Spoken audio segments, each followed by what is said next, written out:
Good evening. Welcome to the Plan Commission meeting. It's January 26, 2021, 6:30 p.m. Bart, has this meeting been publicly noticed according to the law? It has. And it looks like we have a quorum, and you will note when the commissioners come in attendance. Who is present right? I'm sorry, President Rosick. Who's present right now? I just logged on, so I can't really see everyone. No problem. Bart, do you want to take the roll? Sure. I see Barbara Kylie Miller, Dan Wickland, Eric Kudo, President Rosick, and Therese Klein. Okay. And so is Trustee Stokerbrand then the only one who's not here? And Sangeeta Patel. Oh, okay. Yep. So those are the two that we have. And I think they're both coming according to Crystal, so they'll probably shortly. Yeah, everyone said yes. okay. All right. Well, we've called to order. We've taken the roll call. Do I have a motion to approve the October 27th, 2020 minutes? Move to approve. Second. Motion to approve and a second. Any further discussion? Seeing none, all those in favor. Do you want to take the roll call, Bart? We do it in the board. I don't know how we do it here.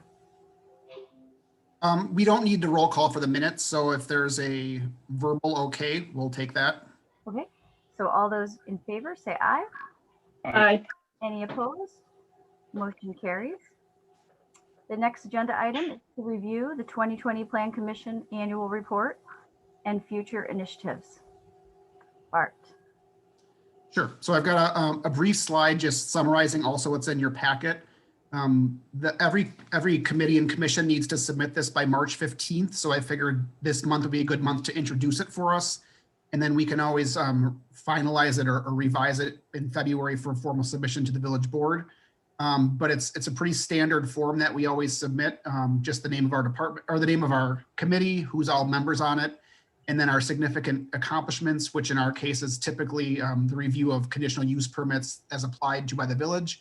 But this year also, we've obviously commenced comprehensive planning, which I think is probably a paramount venture for this group. So I have our accomplishments listed here as convening the 8 meetings, 6 conditional use permits, 1 parking special exception, 1 right-of-way vacation, the comprehensive plan commencement.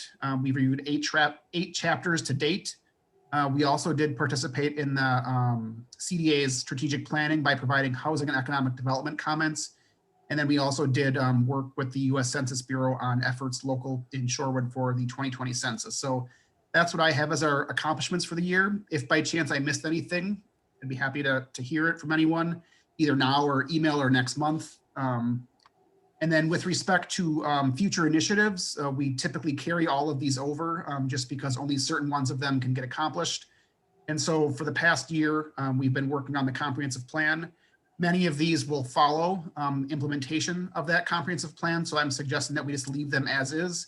And once the comprehensive plan has been adopted, I can come back to the Plan Commission and we can try to prioritize which of these we want to move forward on next. But we have discussed off-street parking requirements, reviewing the zoning maps specific to the comprehensive plan recommendations, reviewing and updating home occupancy regulations, increasing housing opportunities in the zoning code, such as accessory dwelling units, reviewing and updating permitted, conditional, and prohibited uses, primarily in the commercial districts, and then updating the zoning code relative to site design standards that would relate to form-based code. So as I mentioned, we can discuss this now over email, or we also have the opportunity in February to come back to it. So I'll turn it back to you, President Rosick, if you want to lead any discussion.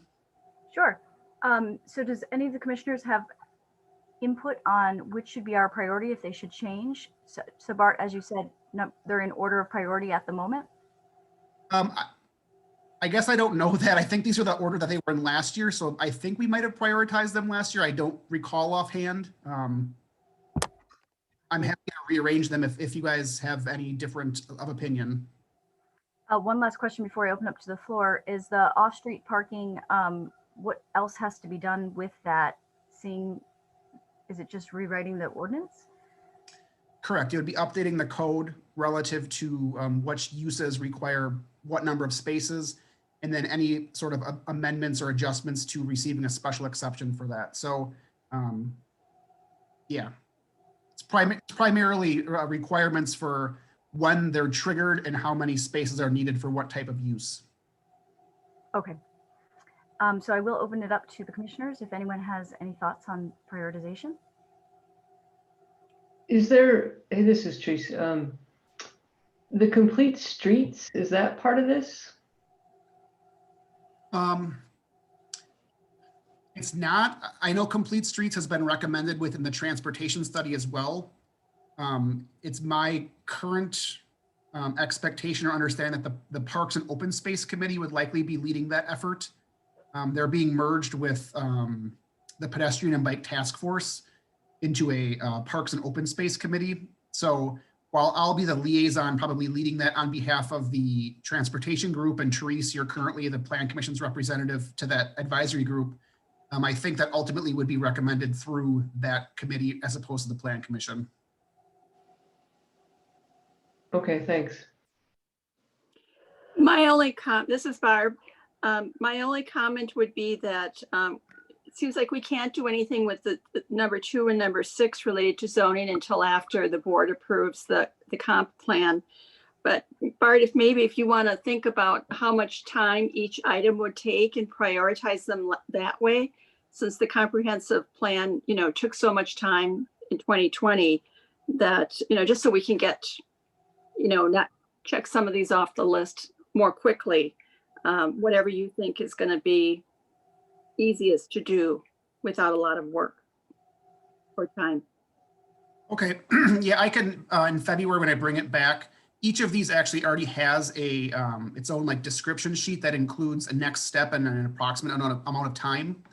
So I can review that, make sure that it's up to what I believe is accurate, and perhaps include that just for your reference. But yeah, each of these, when we submit them to the board, does have their own detail sheet that includes information like that. So I will make a note to add that in the February packet. Okay, thanks. I have one question, and I'm sorry I've missed the last, I believe, 2 meetings.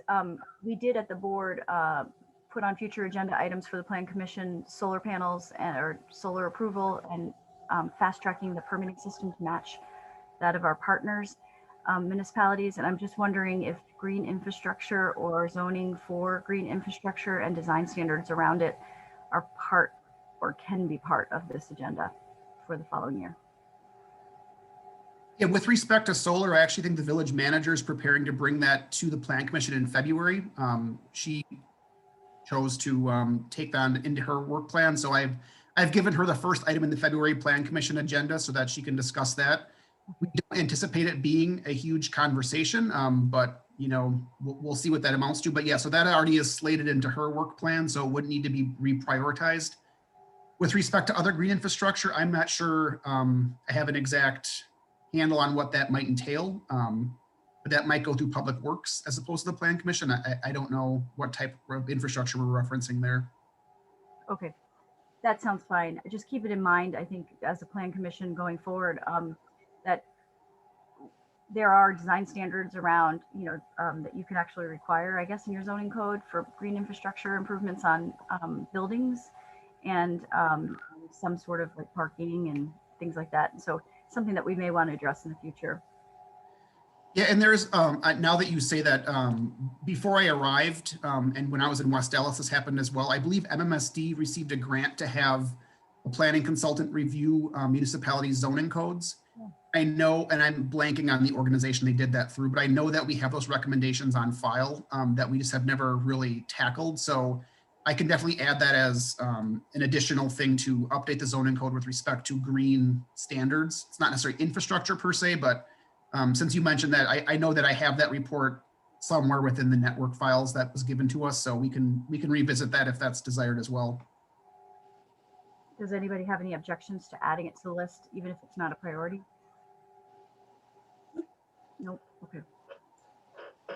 And my only other comment was that I do believe, I agree with Commissioner Kylie Miller. I don't know the timing necessarily of, better than you would, of when we should be tackling some of these things based on when the comprehensive plan will get adopted. But once it is adopted, I think the zoning height map, so the zoning map, is probably one of the first priorities to change so that it's consistent with the comprehensive plan. Okay, Yep, that would relate to number 6 there with site design standards. So I definitely anticipate having a good, healthy conversation about that once the comp plan is actually updated and ready to go. And number 2, the zoning map, correct? Correct. That would be with respect to any zoning changes, whether it's a new district or consolidated district. So yep, 2 and 6 probably go hand in hand. Okay. That's all I have. Does anyone else have any further comments? If not, go ahead and we can move to the next one. Sure. So the next item just is a review of the comprehensive plan update. It's been a few months since we've met to discuss it. I've been tasked with some other things in the meantime, so getting myself up to speed was quite the challenge here in January amongst some winter doldrums. So possibly it's not on top of your head either. So I thought this was a good opportunity to bring back all the changes that you had requested. And then the last times that we had discussed it, the village-led chapters had the previous goals, objectives, and recommendations, along with some conceptual concepts or ideas to put in there. I took it upon myself to draft those at this point. So the purpose of tonight's meeting is primarily to go through those since those are new to you. However, if you also have plans on the actual contents of the chapter based on either the previous draft or my updated text, which I included in red in the packet so you know what is new, I'm happy to take those as well. But it is a large document. I don't anticipate that we'll be able to go through it page by page by any means because we'd be here for quite some time. So here's just a brief update overview of where we're at. We did start this back in July of 2020 with a virtual open house. We had focus groups that followed that, at which point the Plan Commission reviewed draft chapters by the village on August 25th and September 22nd. And then our consultant from Vanderwall presented her chapters on September 29th, at which point we kind of took a pause. We are now back here for the re-review of where we left off, January 26th. Should the schedule go as projected, Vanderwall and I, Jackie, we're hoping that we can provide you with a final draft for review on February 23rd. That would include a formatted plan along with all maps, tables, things like that, images, just so that you see exactly what we're looking at for your review on February 23rd. With your blessing, then we would schedule an open house for the early March of 2021 to get public comment on it so that we can bring that back then to the Plan Commission with those incorporated on March 23rd, potentially for your recommendation to the village board. All of this obviously is subject to whatever work needs to be done on the document. But with that schedule, we'd be looking to hold a village board public hearing April of 2021. So hopefully we can get it adopted April so that we can start working on it, in May and June. So once again, it's ambitious. We will hopefully see what we can do on it, but I think it's doable. So with that, as I mentioned, you can comment on any particular aspect of the chapter if you have comments on it, but my primary goal is to go through the goals, recommendations within each chapter. So if there's no objection to that, I'll just start with chapter 1. By no means am I going to read all of these. I hope that you've had a chance to review in your packet. But I'll start with issues and opportunities. So this is a Vanderwall-led chapter. In working together, we've come up with 4 strategic directions for the village to pursue as kind of overarching goals. Art, can I ask a question before we get started? Sorry. Sure. If we found like errors and like typos and stuff, like that's not what we're addressing today. We're going to address like the substantive issues, or what is it? Yeah, if you have things like that, I'd be happy if you email them to me. Sure. Things like that, I'm happy to fix. I don't think that they'll need much discussion if it's that obvious. Okay. What I'm looking for here tonight would be, say for some reason you don't think this is a direction that you think the village should follow. I'm looking for input on that, whether or not these overarching goals meet your expectations of what this document is going to tell us. Okay. And if we're missing anything, that's, I think, primary too, that we understand that, something's not in here that you thought would be. So those minor, hopefully minor, edits and wording, kind of phrasing, things like that, please feel free to email those to me separately. Okay. I'm happy to make those changes by myself if they don't need further comment on it. So. Okay. Director Bart, I also had a question then about the timing here. So when we have this virtual open house, is that going to be after our February 23rd meeting? Is that right? Correct. The hope is that on February 23rd, you'll have the revised final draft to look at, and you'll give me the permission that it's good enough to go. If for some reason, you think, oh, this is not ready for prime time yet, we will not schedule that. But yeah, the intent is that February 23rd, you'll have one more review at the full draft, inclusive of all the maps and everything, like I mentioned. Right. And so what day, how much time then, let's say we give it the blessing and then we have the virtual open house. Is that correct? Correct. That would And be. so where's the 30-day period that I'm nervous about? The 30-day period is, the 30-day period is we have the public hearing can't be scheduled. The public hearing has to be noticed in the newspaper with a 30-day window. So for example, if you give the blessing, February 23rd, we have the public open house. We could schedule that public hearing as of then for early April. That would, perhaps be a little ambitious because I can't guarantee your recommendation March 23rd. So more likely than not, we would probably need to wait until the March 23rd recommendation to schedule it. So we're looking at later in April, or perhaps the first meeting in May. Art? The 30-day notice is more significant for the public notice of the hearing date, not necessarily critical for the open house. Correct. It's just for the public hearing, because that needs to be in the newspaper, and we have to provide that to neighboring municipalities, let them know when the village board would hear it. We can publish that. We can have that open house without the plan commission recommendation. So I can schedule it for April, whatever the first meeting in April would be, or the second, and hope that we can meet those deadlines. I just don't want to publish it too early and then not have the draft available in time. I would So, wait. and you'd want the draft from the open house in case there's significant input. Correct. Yes. So you're thinking, so after we meet on the 23rd of February, would we set a date tonight or in February for that open house? Yeah, we can't set it tonight, that's for sure, because I know that there's things that I can't guarantee will be have by February 23rd. So I think on the 23rd is when I'd like to have that conversation. Just at that point, I'll have more feedback from everyone. And if it's a matter of getting a few things fixed, then I'm comfortable scheduling it. If it's a matter of redrafting an entire chapter, then we'll have to discuss that. Okay, all right, thank you. Bart? So once we set a date for that virtual open house, after, let's say we do that in our February 23rd meeting, then the village and all of us can start publicizing this so that we get as much feedback as possible. Correct. And in theory, all of this information is on the website already. So if there are members of the public that want to review it before it's quote unquote final draft, I'm happy to take that too. But yes, the expectation is on February 23rd, the final draft will be available, at which point greater public comment would be sought via that open house in March. And then assuming that there's a section, if there was a section that we got a lot of feedback on that was not positive, is that when we get back together in March, say a week or two later, that we would decide, well, do we want to make some changes or just recommend it to the board the way it is?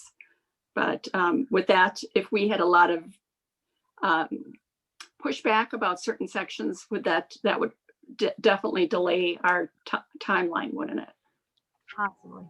Yep. So at the March 23rd meeting, Jackie and I would present a summary of the comments we received at the open house. If they all say good to go, then there's probably not much to discuss yet. But to your point, if they say rewrite the housing chapter, it needs to have all these things in there, then we'll have to have a discussion of that and potentially, push things back weeks or a month at least. Okay. But I won't know that till we get there. It would just be really nice, since we've worked on this the last 6 months, to have it finalized and have the village board approve it while President Rosick and Trustee Amenta are still on the board before their terms end.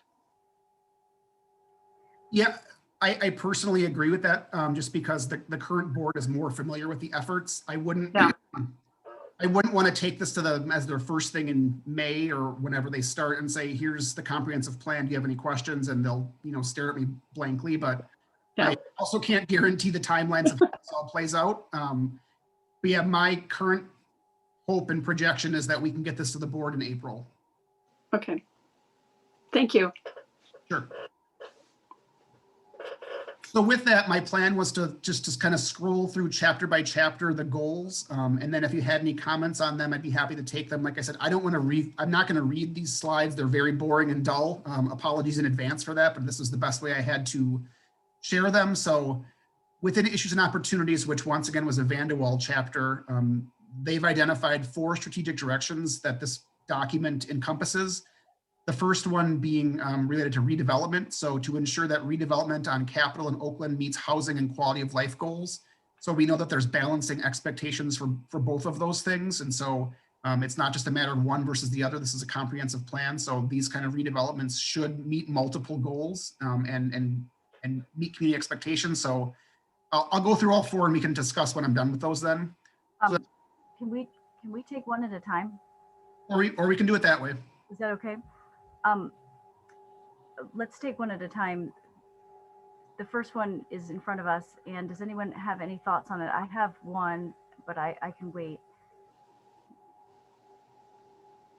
Okay, I'll just say mine, and then we'll see if the commissioners have any other input. The only thing that jumped out at me on this strategic direction was that to be very careful with the wording on, in general, discourage or prohibit replacement or redevelopment within existing residential areas adjacent, blah, blah, blah. This isn't TIF. This isn't village led. This is just, so if you just have natural redevelopment that's occurring because of aging infrastructure and we're not giving any money towards it as a taxpayer entity, I have no idea why we discourage that. Because you can't let your housing stock just go to crap. It has to be replaced eventually, and better yet, replaced by the natural market.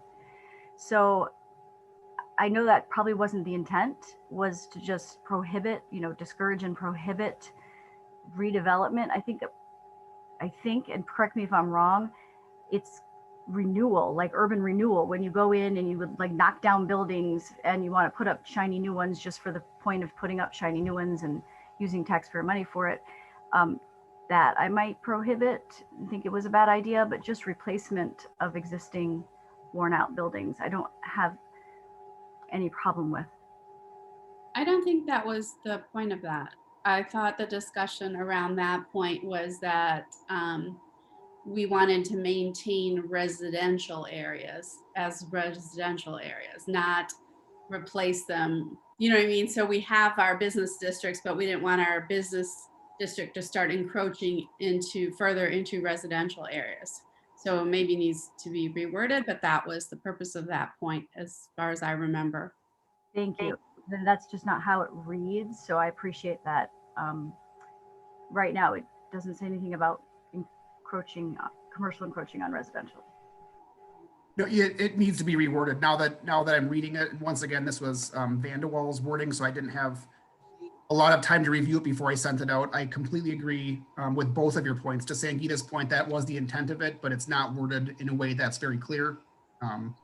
So I've made it. The overarching goal here is that we're really short on housing, is it?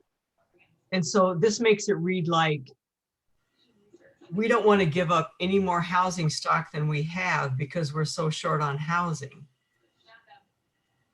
Is that what the consultants were inferring from? With that specific bullet point, or all of these in summation? With this in general, discourage or prohibit replacement or redevelopment with existing residential areas.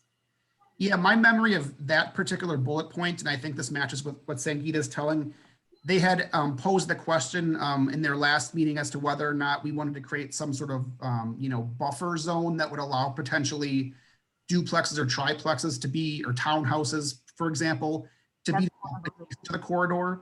And the input that we received from the Plan Commission was that was not necessarily recommended. by consensus. And so I think she's writing this to say, Well, look above it though. what's that? The bullet point above it says what you just said. Implement strategies for buffering existing neighborhoods. Right. Yeah, so that would be like But landscaping, this is things like that. But this- contradictory. Yeah, this specifically was related to redevelopment or replacement in terms of, and I don't want to put words into their mouth, but I think they presented the concept of, if a developer would buy, 2 or 3 single family houses and develop a row house or townhouse development, is that something that the village would like to see? And my recollection or memory is that the plan commission did not think that that was something worth recommending. And so I think the intent of this bullet point was to discourage or prohibit that redevelopment practice from taking place. I don't agree with the wording of it. So I think it's a good point to. So I'm confused. As long as it's housing, I thought we were in favor of it because we need more housing. Yeah, I agree. I don't think that was the intent. Like if someone wants to build townhouses and all of a sudden we get more housing, that's great. I actually think a row house would be great, like behind Corazon. I don't recall us coming to that consensus. I recall us, we started the conversation and then kind of ended it abruptly, but I don't know that we all agreed that additional housing stock in Shorewood was what we were looking for. Right. Eric is right. I think when we were talking about this, it was, let's say you've got a building on the corner, and then as we go inward on the block, it's single family homes. So there was that idea. So we have a segue in between, say, a large apartment building on the corner and then single family homes. Should we encourage, say, a fourplex and a lot of blocks already have duplexes. So, we didn't want to encourage a lot of construction on a lot of residential streets. And so I think that's where this discourage or prohibit, it's not saying, we didn't intend to say that if there's an apartment building on Capitol or on Oakland, it should never be replaced with something newer of the same mixed use or all apartments. We just didn't want to start encroaching on those, single family or duplex blocks. Can I summarize? So we favor the implement strategies, correct? We agree with that bullet point? Yes. Fencing, shrubbery, whatever that might be, but not. Oh, I'm thinking buildings. Yeah, that's not what that bullet points means, I don't think, from our discussion. I don't think we were talking about fencing. Implement strategies for buffering existing neighborhoods to new development. That wasn't putting in bushes. No, this Well, is like that's what- talking about land use and building purposes. Right. There's a Yeah, whole section on the buffering though, that I remember the buffering was referring to the fencing. There's a whole section in the big long packet about buffering, and that's what it was referring to. And I think I remember the way we're talking about where it was that we wanted residential to say residential. I don't think it mattered whether it was a townhouse or a different type. It was just that we didn't want businesses encroaching. That's what I remembered. So can you guys hold on for 1 second? It's good that I was not here because from an outside perspective, nobody's on the same page. So I want to ensure before we would forward this anywhere that I have it right, just sitting here. There's 2 bullet points we're talking about. And the first is implement strategies for buffering existing neighborhoods. I'm hearing from some that buffering in your mind is taking residential and buffering it with fencing, shrubbery, and or different types of residential building types. Doesn't matter if they're townhomes, so any type of buffering between residential and commercial is a positive. And then I'm hearing from some other plan commissioners that no, we don't want any new building types. So if it's a single family home or area, we don't want you to buffer with a townhome or a fourplex. That we'd prefer, landscaping, but not building a new building type than that already exists. Is that a correct summation of the difference? Yes. And President Rosick, I think with the, not wanting to have other buildings, looking at the zoning map, so many of our blocks already have duplexes or, fourplexes, just, one building in from the business streets. And so, it's, I understand what you're saying completely. I promise Yeah. you that in typical communities, especially like in South in Florida, where you have a lot of suburban residential, which is single family homes, and then you're encroaching upon a Publix and Walgreens, you would buffer, that's where you would put your apartment buildings. But in our situation in the village, we already have a mix within our residential of townhomes, apartments, and it's not segregated into single family townhomes. So we don't have the necessary need, in my mind, for that as much as other places. So what's the confusion though? Because if you look, again, maybe I'm reading this wrong, but buffering, if we're talking about fences and bushes, what fences and bushes are gonna buffer any building? I mean, I'm just wondering, like, if our strategy is, hey, we'll build a fence between the commercial and Eric's house, okay? Like, what kind of buffer is that fence? He doesn't want it, I can see, but like, what kind of buffer is that fence? I'm just wondering. That's why I don't remember this discussion, and maybe I'm just confused. I don't think we went very far down this road, to be totally honest with you. Yeah, I think don't we think we did either. we talked about it briefly, and then moved on to something else. So this is some of these things are new arguments because we just haven't discussed them yet. okay, Well, one example would be the new North Shore Bank with the drive-through. They put fencing and shrubbery between their parking lot and the drive-through lanes and that house to the east of it. That's like an example of buffering. But how is that buffering it from I mean, I guess maybe, again, we haven't discussed this, so I don't want to get into it. Sorry. Yeah, just so, I mean, that those homeowners can be in their backyard without every, bank customer driving through the parking lot, having a view of their backyard. So, And- it's not ideal, but I think it that- helps. Would it help to have some definitions? Right. We have to Can you specify. explain to us what these things are? okay. Those are basically aesthetics.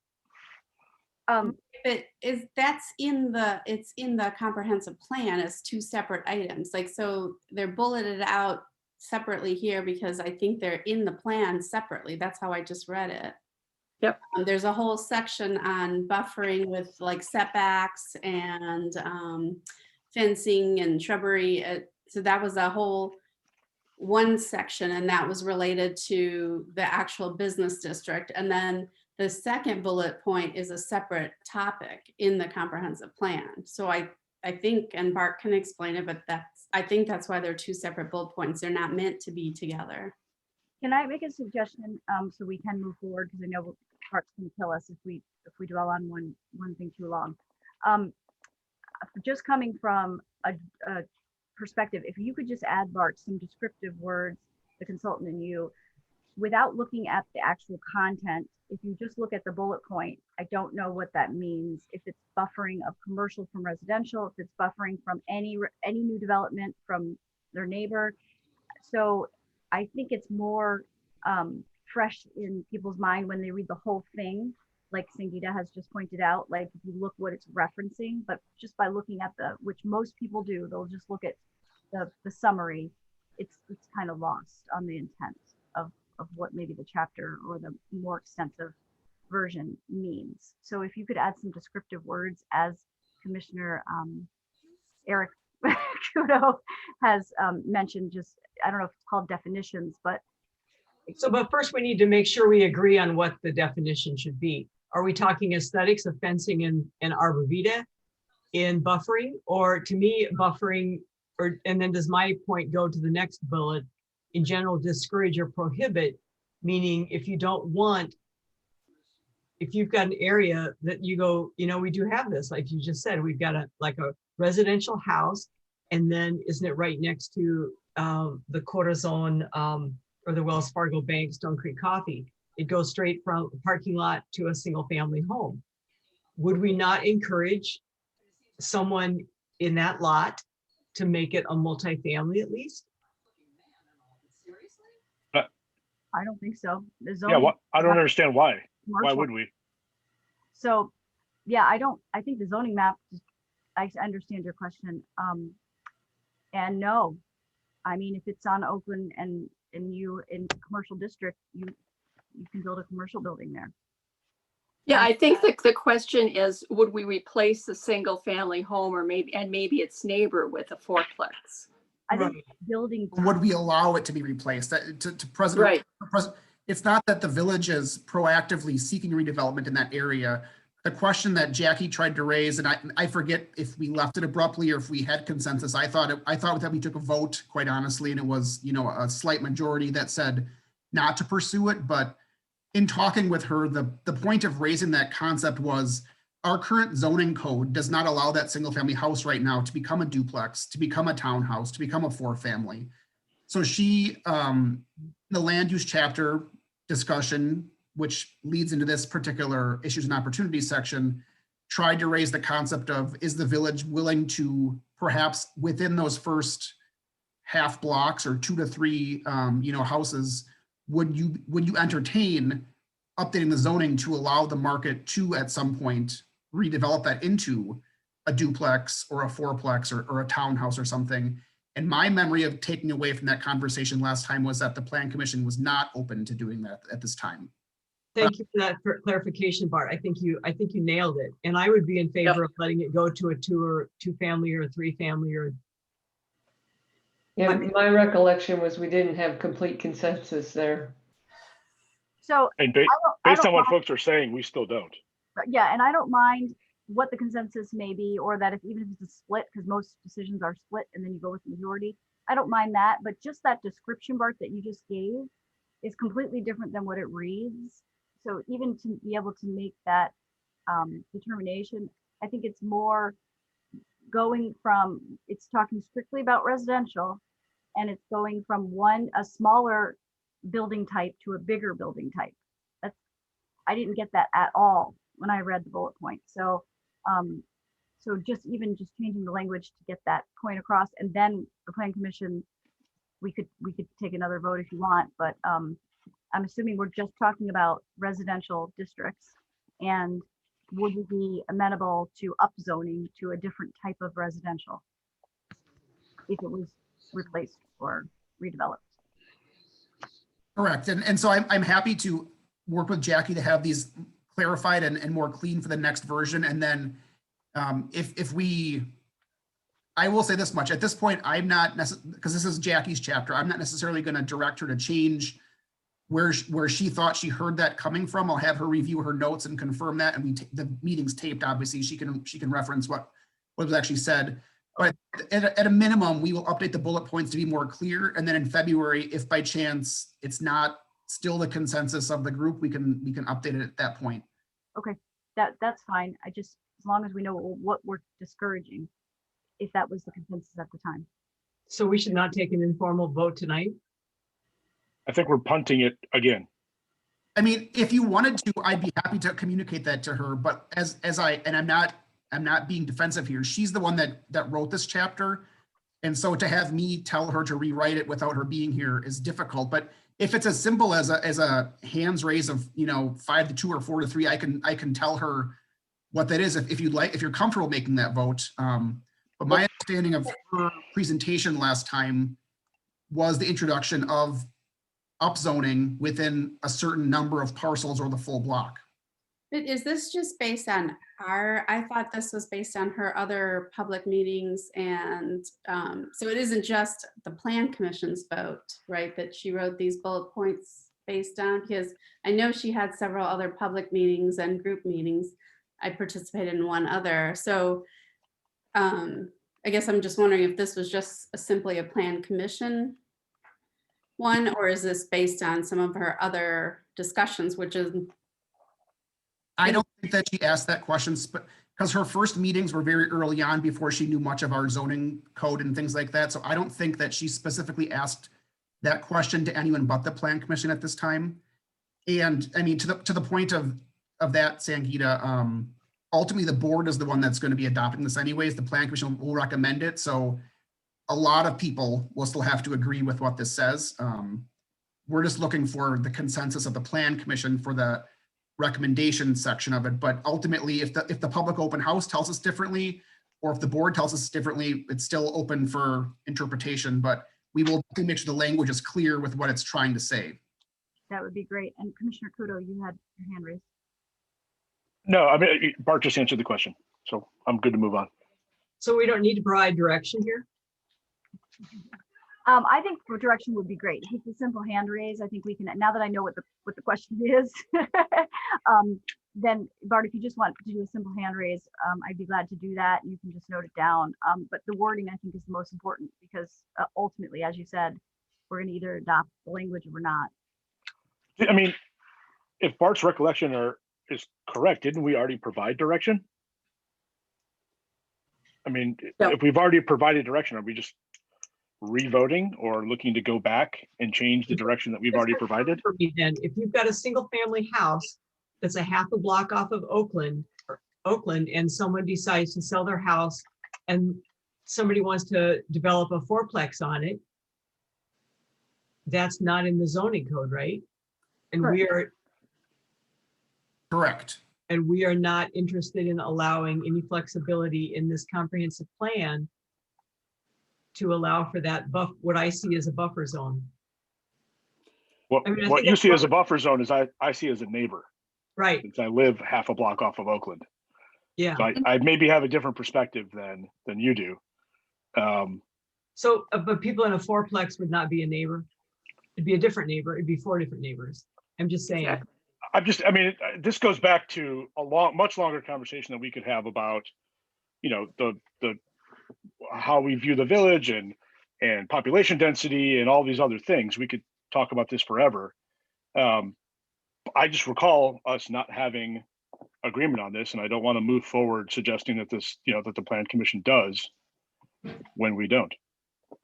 Right. That's what I think Commissioner Kudo's recollection is correct that we did not want to encourage this.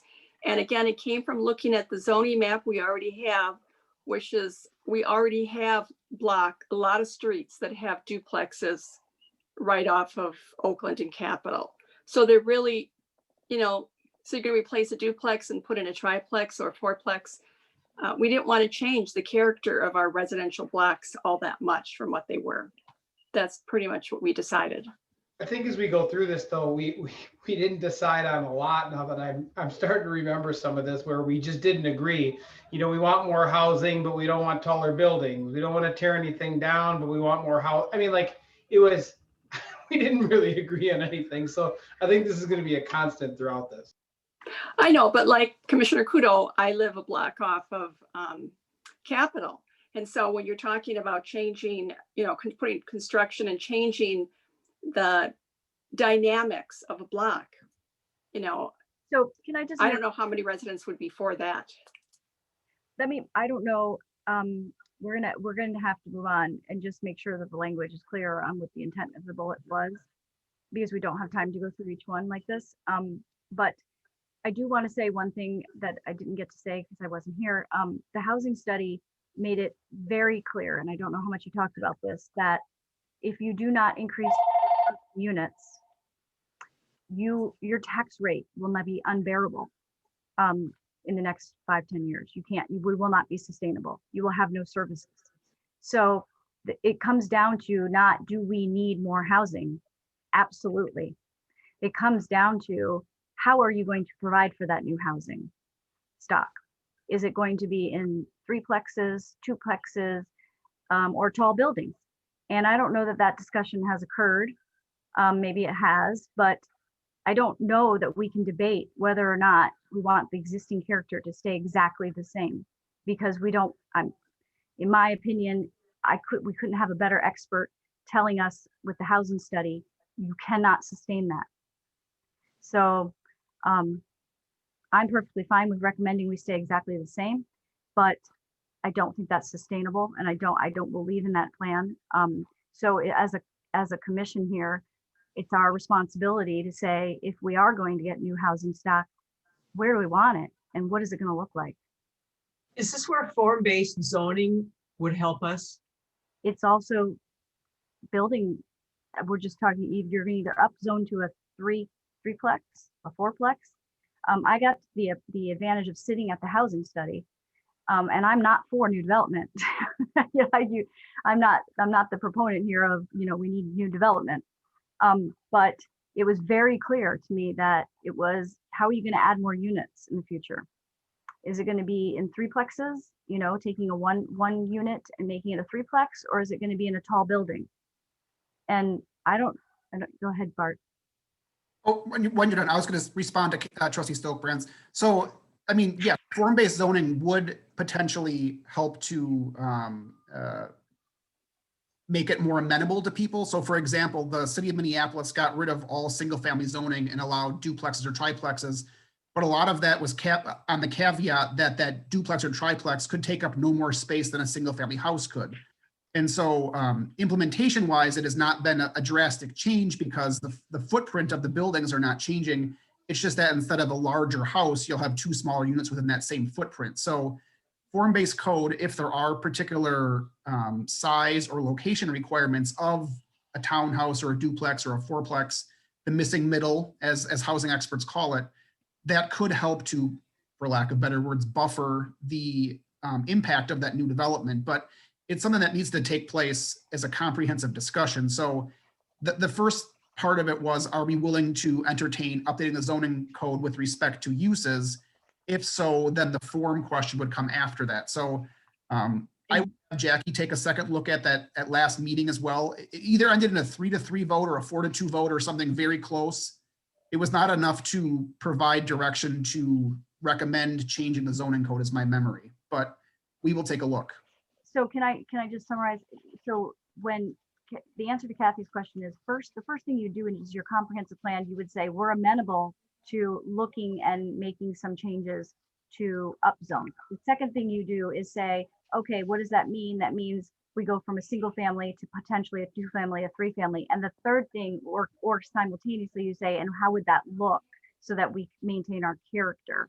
And that's what form-based comes in. So you can simultaneously say we would upzone, but we would have form-based in place.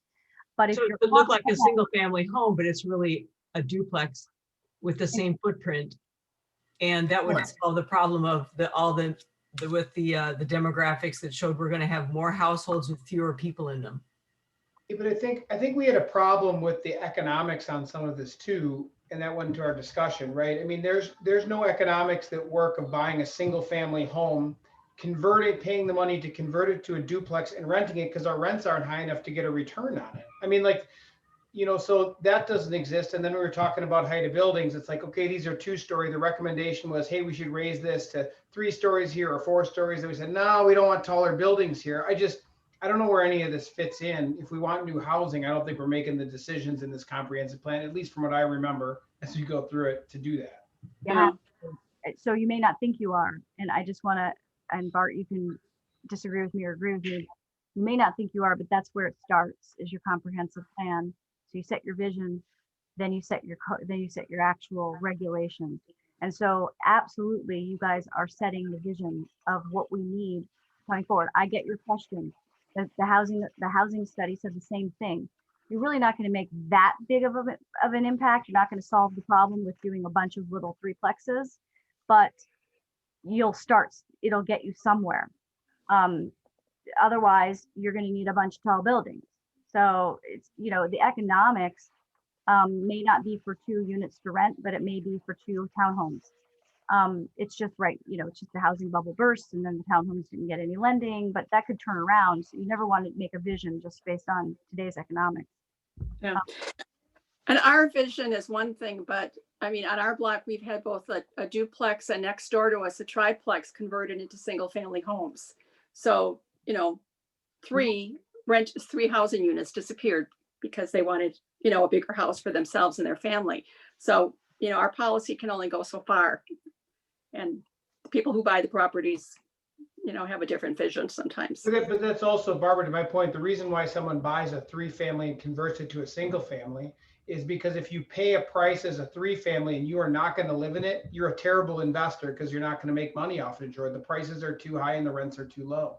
So they convert it, they want to live there. You know, that's what it's worth because they like the community and they want to live there. But that's not creating more housing opportunities for us. Actually, that happened a lot was because we were giving money from the CDA for that purpose. But question is, can you discourage the backward zoning? I mean, to go down? To my current knowledge, no. I'd I'd have to think about that further, but I don't think so. I mean, we can, Are you? Go ahead, I'm sorry. No. I was just, clarification, are you asking about going down, so going from a duplex to a single family or going from a triplex to a single family? We think about discouraging, I was asking that. just Well, that's what we did discouraging, with the discouraging neighborhood loan owner program, occupied right? homes. That's what we did with the neighborhood loan program, right? It was, or the duplex conversion was to take it from duplexes to single family. Yeah, I was. Right, but you asked if we could discourage that. I did. Mhm. Yeah, I don't think we'd want to. I know our prior village manager told me it was to keep families, probably for the schools, to keep families in the village because we have so few 4-bedroom homes. And so rather than have them move to Whitefish Bay or Fox Point, that was, that's why we had that conversion loan program, was to keep those families that were growing in Shorewood. Yeah. Because the bigger house was the hot thing then. I'm just Yeah, saying they needed more bedrooms. a little bit recently. I mean, based on the home sales, bigger house is still a hot thing. I mean, Mhm. Yeah, it's impossible to find a place to live here. I don't understand the tie-in from extra housing to taxes. I mean, if you convert a single-family home into a duplex, are those taxed higher for the same home? So more housing is like a public policy thing, I didn't understand the connection to taxing. The only thing is to build a much bigger building in Right. a commercial district. That makes a difference. But yeah, you're right, because you get more residents, right, for the same tax base. Otherwise, if you're converting to duplexes. And no one will do it. The numbers just don't make sense. Okay. So I think we have direction enough to fix some language. definitely, we will clarify the intent of that section and bring that back to you in February. If you have any further thoughts in it in the meantime, feel free to email me any wording that you might, like to see, but I will work with Jackie on making that clear, because I do believe that it was discussed to the point where I thought she understood where we're coming from. So that being said, we probably took 40 minutes on slide number 1. I have 27 slides, I think. So I will acknowledge, I think the first chapter, these 4 strategic directions, probably are the most quote unquote important with respect to their overarching vision. So I have no problem with that discussion for the first chapter, at least. When we get into the more minor things, perhaps we might need to quicken it up. But so with that being direction number 1, we'll clean that up and bring it back. Number 2 was to promote inclusivity, racial equity, and diversity in Shorewood. And she provided several bullet points of things that she's heard in public comment and or things that she's aware of that the village should look to do, whether it's within their policies or other programs. So if there's any questions or thoughts on this, I'd be happy to take those down as well. I had a question about the implement recommendations of the Shorewood Police Organization study. I know what they actually said there's a specific recommendation. It's to engage the community in a frank and open conversation about the effect of race on traffic stops and arrests. And so I guess I'd like to hew more closely to what the document actually says, and use the word consider implementation of recommendations of the Shorewood Police. Because I know we refer later to the DPW organizational study, and I think it'd be good just to stick to we have these org studies, use similar language and hew closely to the actual document. So I can email that to you if that'd be. If you want to, you could, but I agree with you with the reference to consider implementation of it, because in my chapters, that's how I put it, just because those documents say a lot of things and they're not necessarily plans in and of themselves. So for our comprehensive plan to say implement that, generically, I think is a bit much, but so I'll have her change that to consider implementation of it. But if you want to either point me to the exact language of that or give that to me, I'd be happy to pass it along as well. Okay, I'll send you an email. So bullet point 3, are we just going to jump back into the conversation we just had?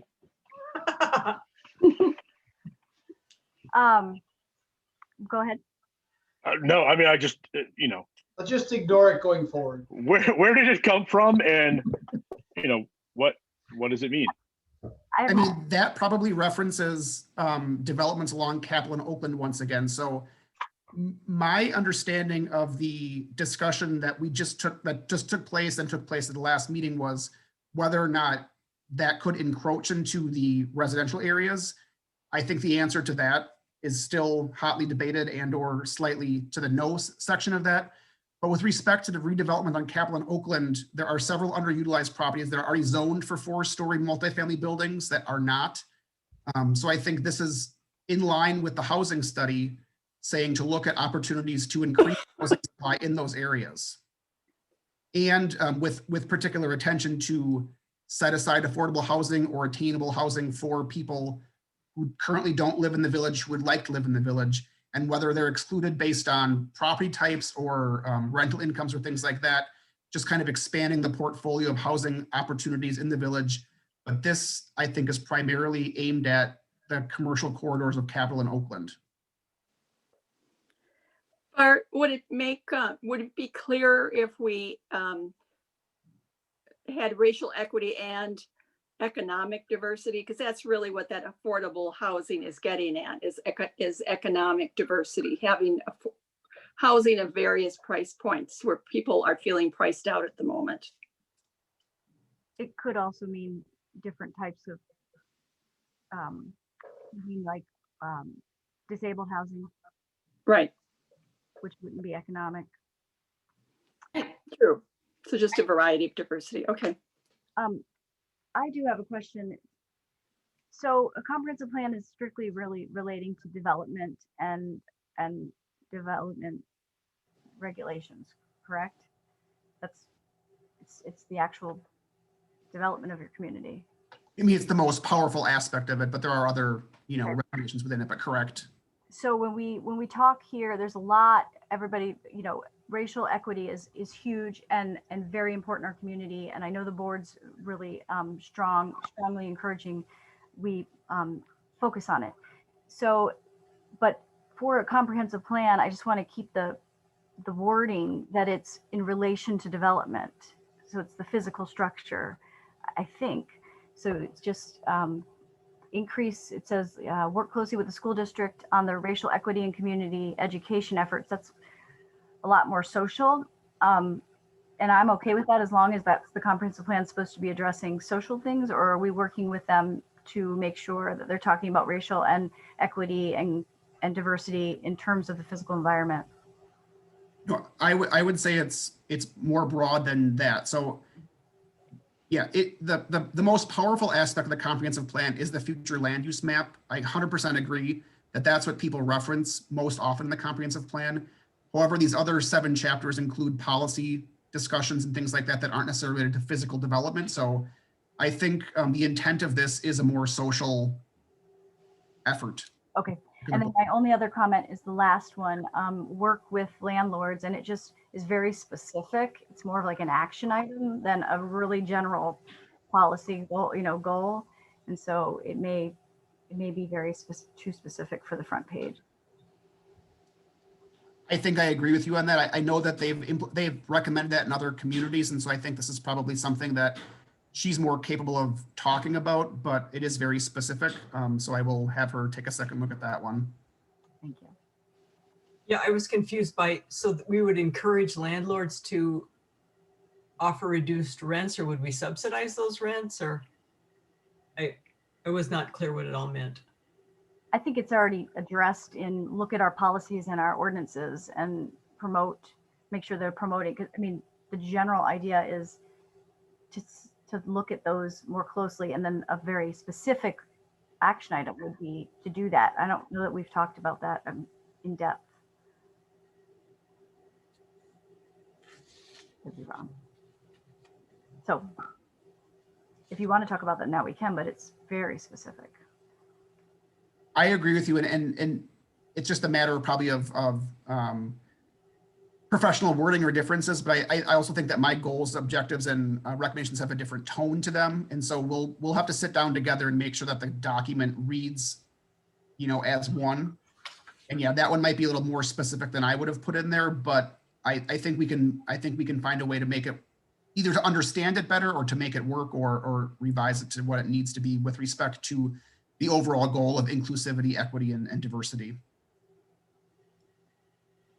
I ask a question regarding working closely with the school district, or is that typical to put in a document like this, that you want to specifically work with certain aspects of the school of a different governing body or the school district? I don't understand why that's in there. I mean, you could say intergovernmental, other agencies. Correct. Within but I wouldn't specify one. Well, yeah, just to that point. So the state requires that we have these certain chapters. One of them is specific to intergovernmental cooperation. And so the state does ask that the local municipality, identify opportunities to work with their partners. So with respect to the school district, it definitely is something that's in line with comprehensive planning to put that in there. I have no problem with the specificity of this because we know the school district is working on it.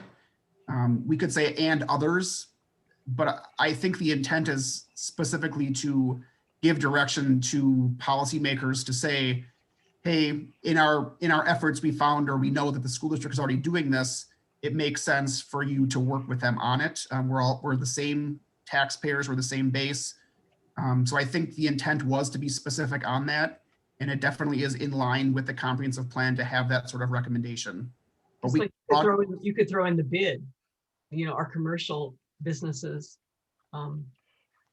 Yeah, I don't know if they actually have an effort underway. Maybe they do. I think the intent of her including this was that she knew, because it says on their efforts, I think she understands or talked with them about what they're working on. If the bid has similar things, so that's why I'm fine broadening this to say work close with the school district and other organizations.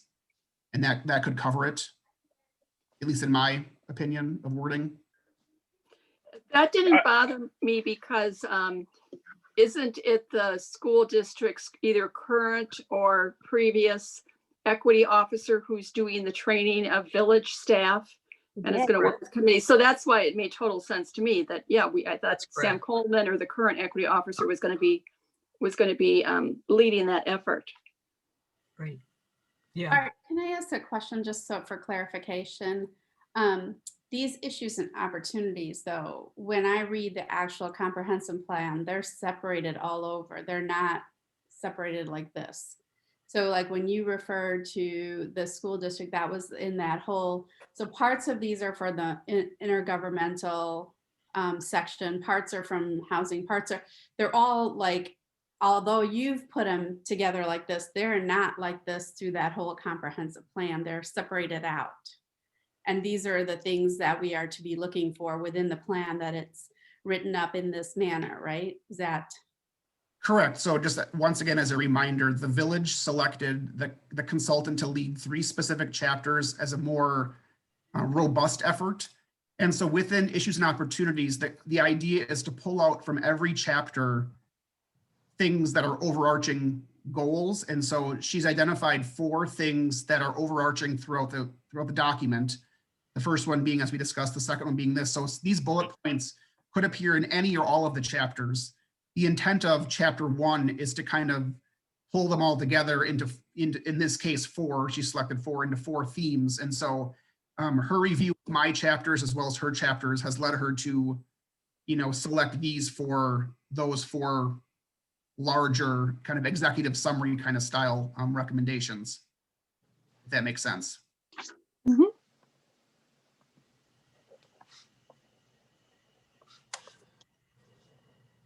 Do you want to move on to the next one? Is everyone? Sure. Yep. And once again, if you think of something else, bring it back or email me. This is great conversation. I enjoy it. So number 3 is a larger strategic direction that's throughout the document, is to maintain the affordable cost of living for all Shorewood residents. So we hear a lot about affordable housing, but that's one component of affordability with people. So she's looked at these following bullet points as things within the document that can help support this direction. So the general concept is to maintain an affordable cost of living. It's not just about housing. So if there's any thoughts or comments on how she's chosen or how we've chosen to pull these out and present them. I think to say grow the tax base to keep taxes down, it implies that taxes are not high, and we all know they are. So I wonder if we want language that says something like grow the tax base to help lower taxes. Or keep them affordable. Or I- Yep, I can work on that with her. Or just Yeah, I keep think the tax typically, rate low, like taxes are high, but the tax rate is actually pretty low. and it's typically referenced in relation to lessening the burden of residential taxes. It's rarely phrased with respect to either commercial or manufacturing, which we don't have. So it's usually written with a goal of expanding the tax base in those other areas, which then hopefully would reduce the burden on homeowners or residential dwellers in the village. So again, maybe it's just a question of putting some specifics in there so it's not confusing or doesn't seem ridiculous. Yep. Can I, I mean, this seems like a perfect section to work with the school board on, since Yeah, right. the vast majority of our high taxes are not the village. can I make a suggestion? I hate when there are so many different incentives that you can give a developer that are not TIF related. And everything that I read so far specifies the use of TIF.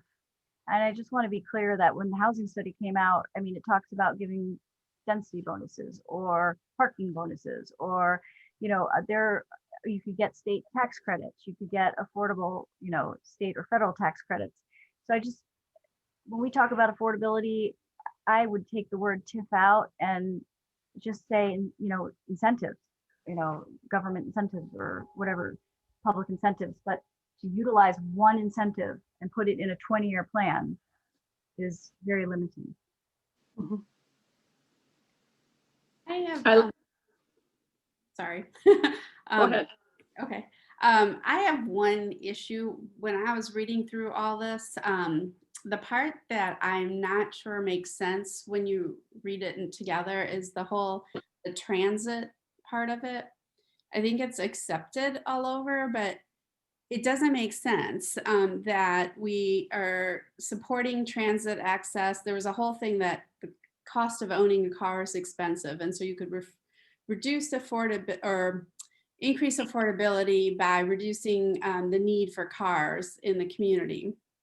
Except then you have a whole nother section on what people, where people work and what they do. And that whole section was about 63% of the people are white collar and their jobs are not located in Shorewood.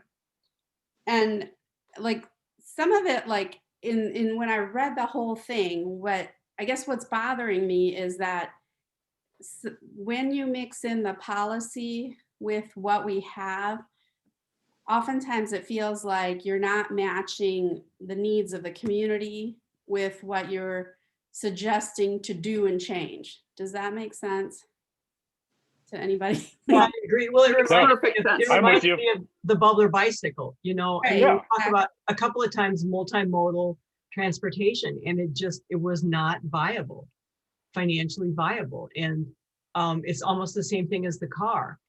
People here, generally are affluent enough that they're going to have their own bicycle, and they're probably not going to ride it to work. Some of them do, but many of them don't. And they're probably not going to take the bus.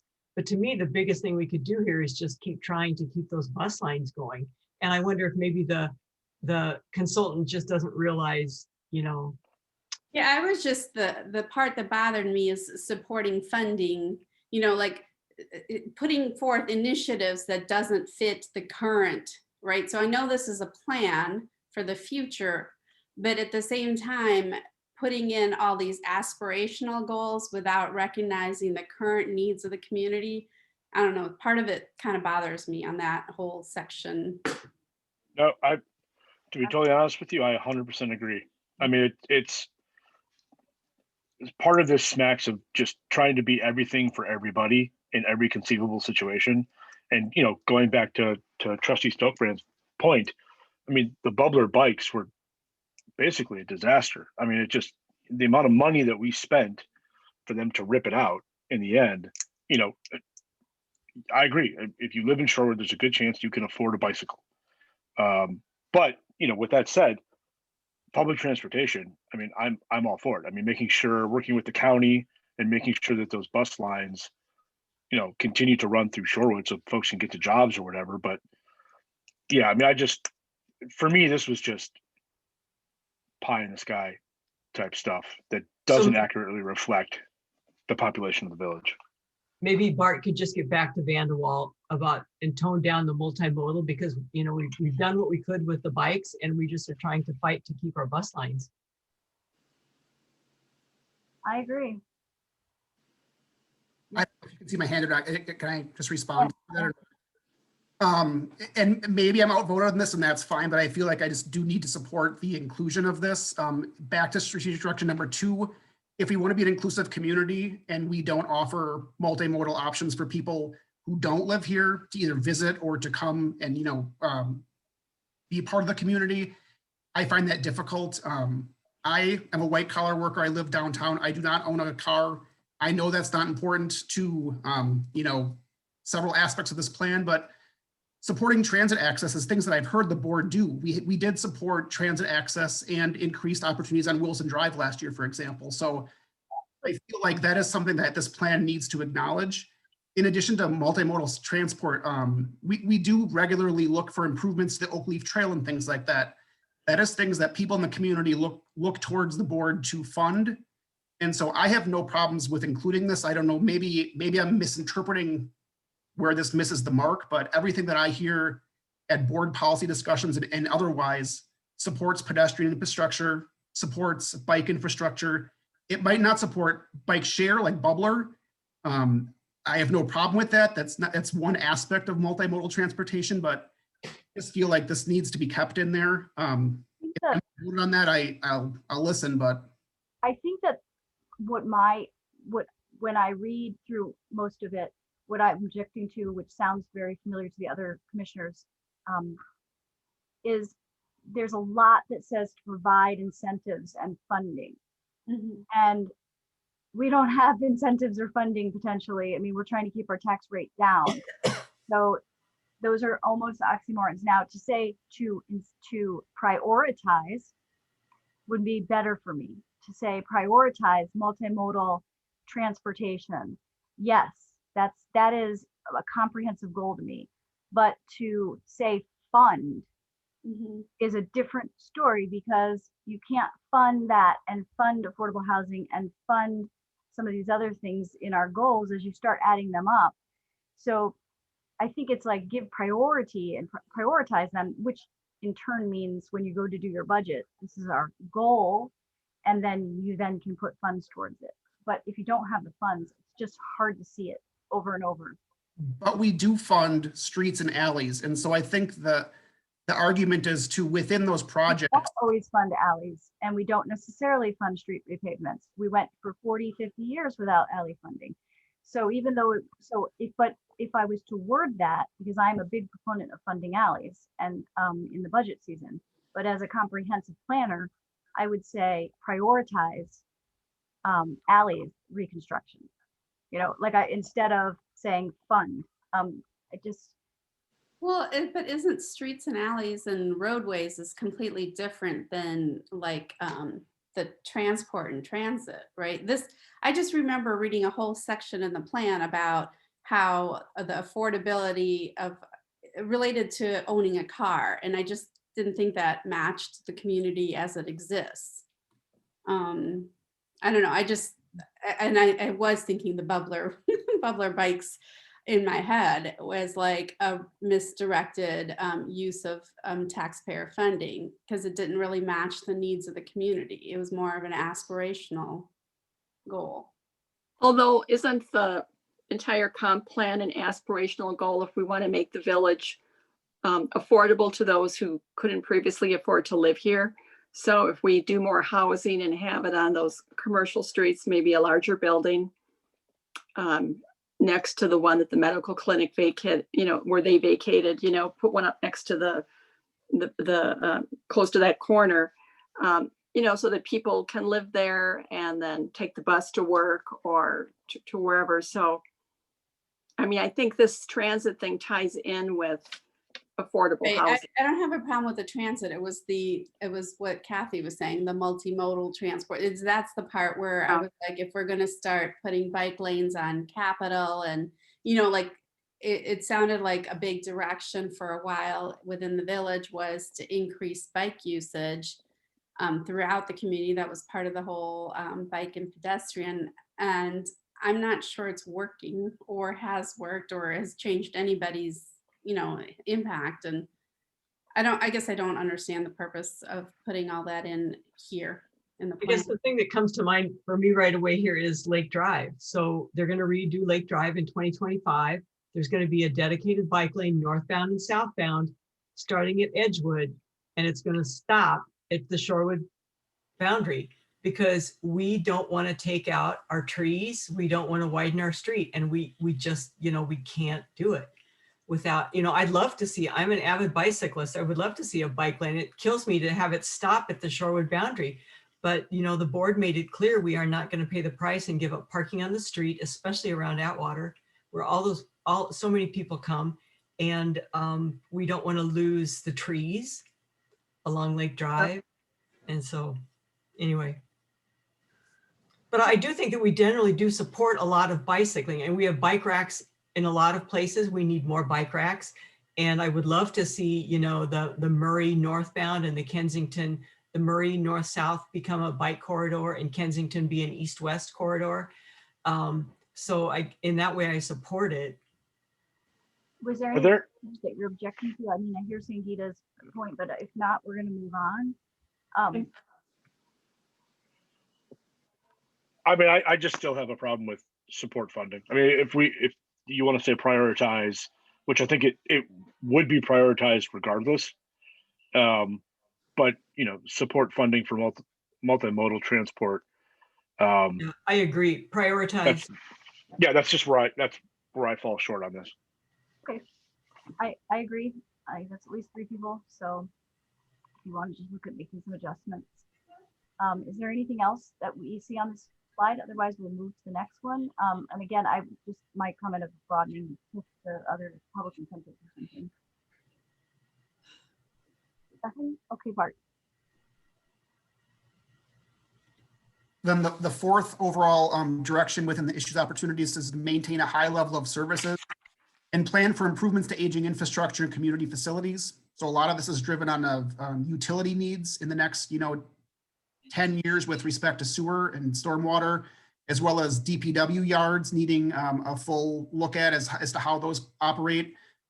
Village Hall needing an assessment of energy efficiency and technology and things. So she's picked out that throughout the plan, we discuss the fact that we are an aging community with respect to our infrastructure, yet we demand a high level of services, which is a great thing that we can provide, but there's a balance for that. So that's where this one's coming from.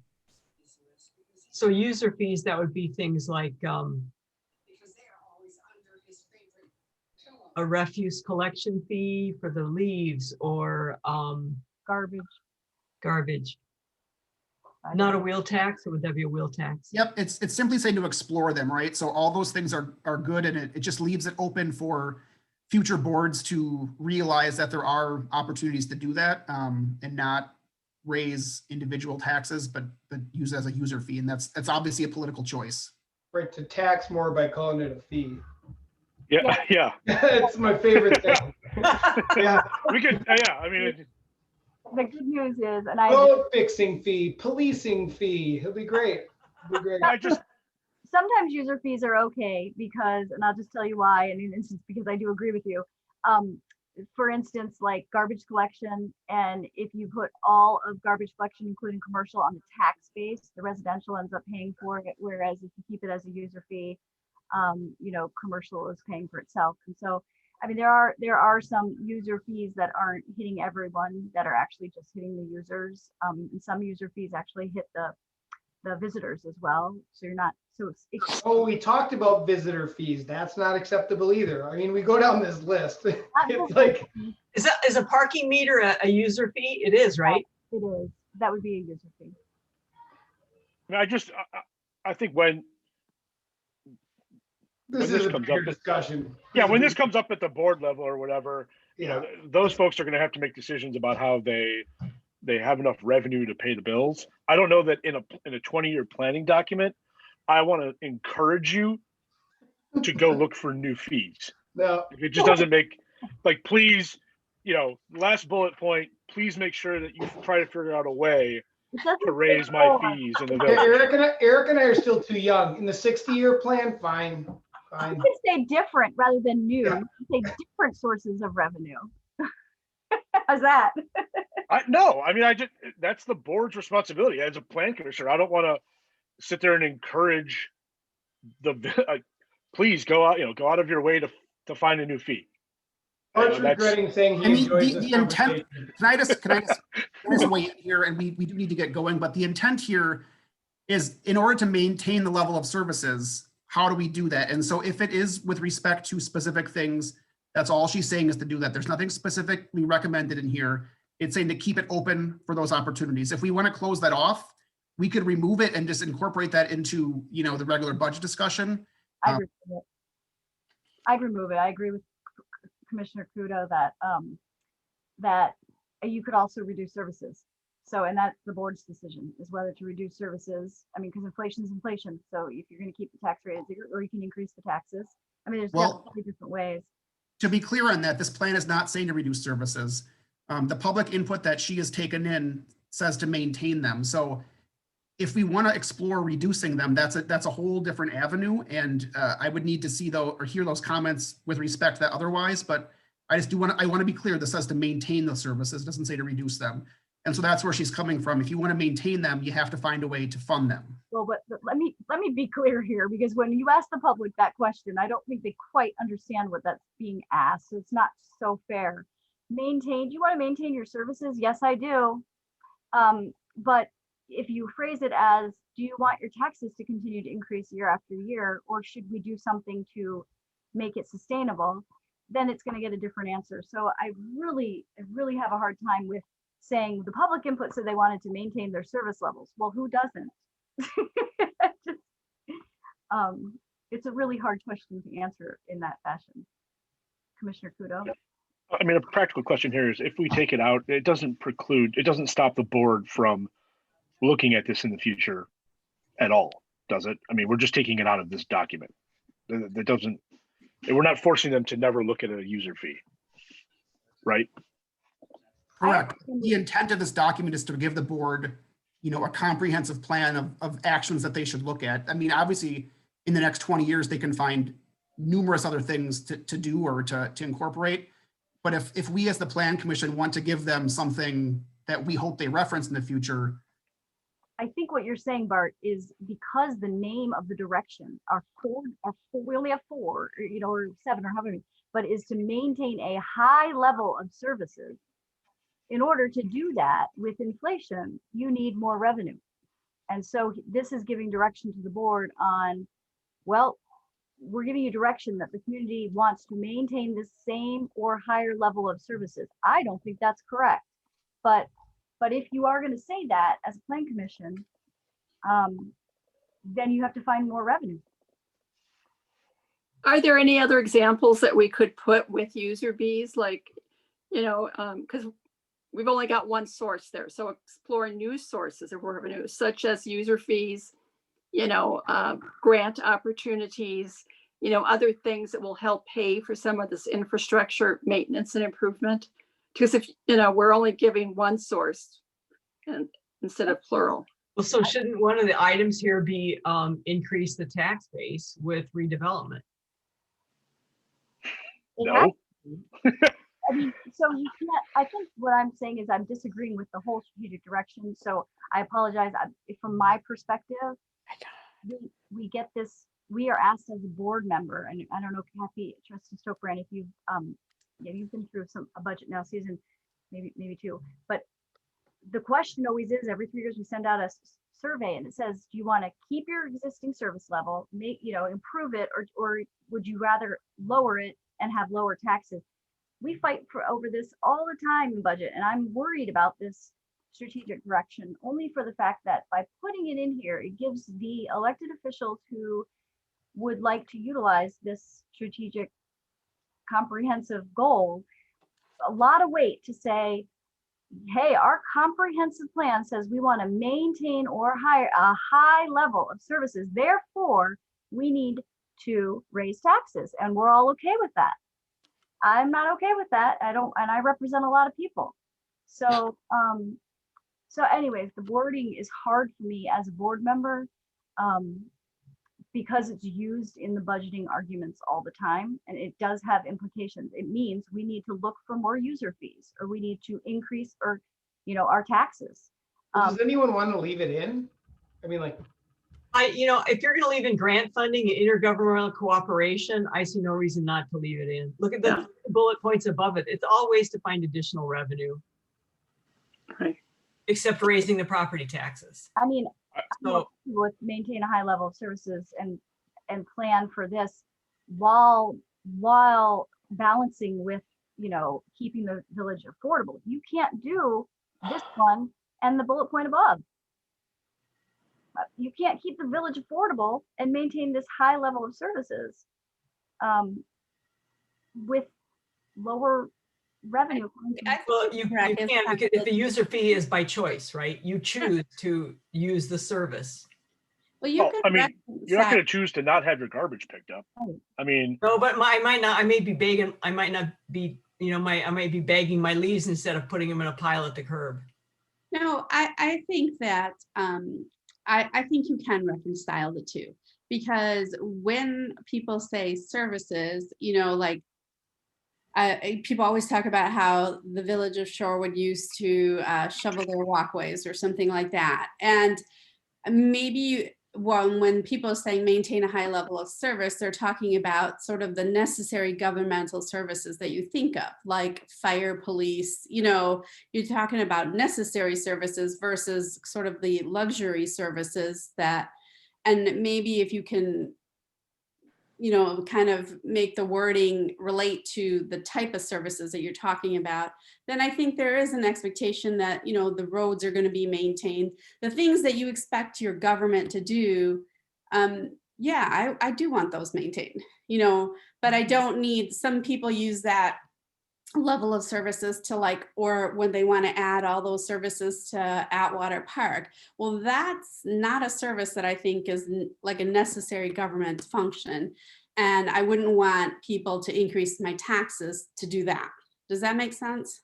So I don't know if we can change the wording to address it in that way, because I think most people mean it that way.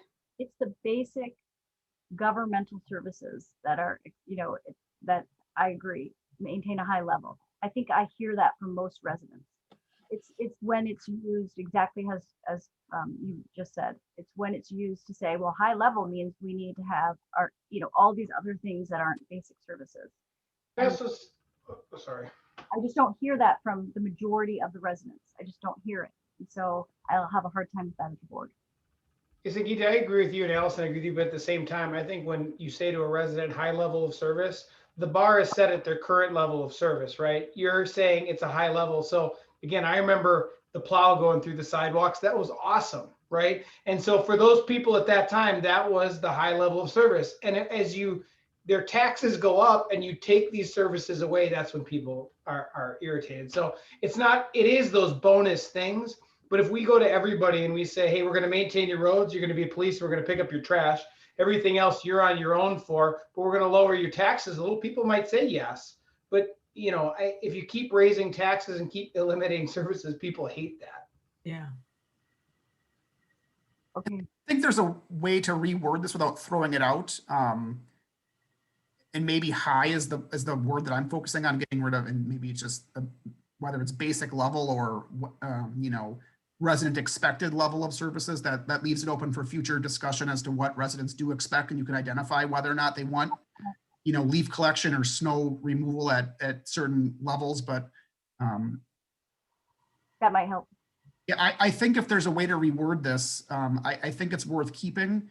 And I think this is all good discussion. And to, I think it was President Rosick or whoever point it was, they have to coincide, right? So if number 4 results in raising taxes that makes it unaffordable, well, then it makes no sense, right? So if number 3 is to keep things affordable and number 4 is to spend more money, you know, that makes no sense. So we'll need to look at these, and at a first level, Jackie and I we have a meeting tomorrow at 10 o'clock actually. So we'll discuss this feedback. And I think the primary purpose of this chapter is to set the level for the other, or set the tone for the other ones with respect to common themes. And so I think getting these four right and cohesive and, you know, acceptable to multiple groups is really worth taking the effort and time. So I really appreciate the conversation. If you want to keep going, I have no problem listening. Yeah, we should be done by 10 a.m. tomorrow for your meeting, Bart. That's why I'm saying this first chapter, I think is the one where, this first chapter is the one worth really debating the most. I'm hoping the other ones are a little more specific, but yes, otherwise, yeah, it's got to be off by 10 o'clock tomorrow. Just accidentally We're just click the getting arrow. started, so. Click the arrow a few times on accident. And then, So I just want to say thanks to everyone for actually having this conversation, because what happens in any municipalities, especially small ones, is that you run out of time and it doesn't ever get discussed. And then you get to the board and you throw it at your elected leaders. And I can tell you how much, if you're frustrated right now, how frustrating it is when you get there and you have goals that are conflicting from your committees. And then you're just like, now what do I do? You know, which one do I do? So it's really important. And I think it's great to hear, you know, the community members actually sitting and talking and hearing, you know, like, and discussing it in public, that, you know, one may conflict with the other. And people just don't hear that sometimes. And I do appreciate that people are talking about it. So I don't want to go till 10 or more in the morning. And so Bart, did you say there are 21? Well, I think there's 7 total slides. There's 4 on this chapter and usually 2 or 3 for each other chapter. I'm hoping once again that those are less broad, so they're more specific and easier to maybe respond to. So if you want to go through those, I can try to get through them a little faster than this, but I'm here for the discussion. So I'm not intending to cut anyone's opinions off, but I'm happy to try to push it along if we're ready for the next chapter. Let's do it. Let's try to wrap up by 9. So then within housing, I believe there's 3 goals that are outlined.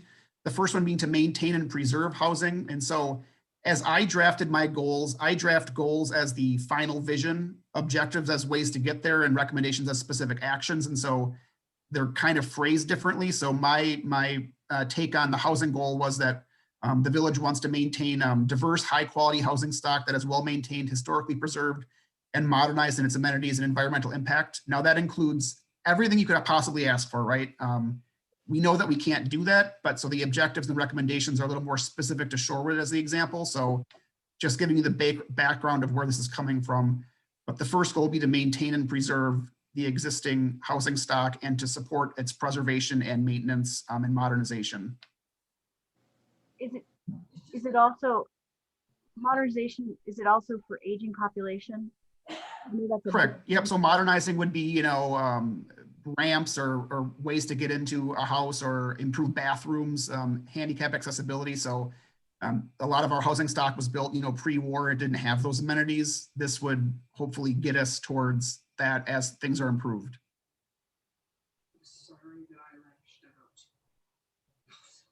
I have a question about the education, about the under recommendations. Yep. Educate and consider the creation of increased historic preservation regulations, designations, or districts. Okay, so it does talk, because we don't have them now, correct? Right. Okay. Correct.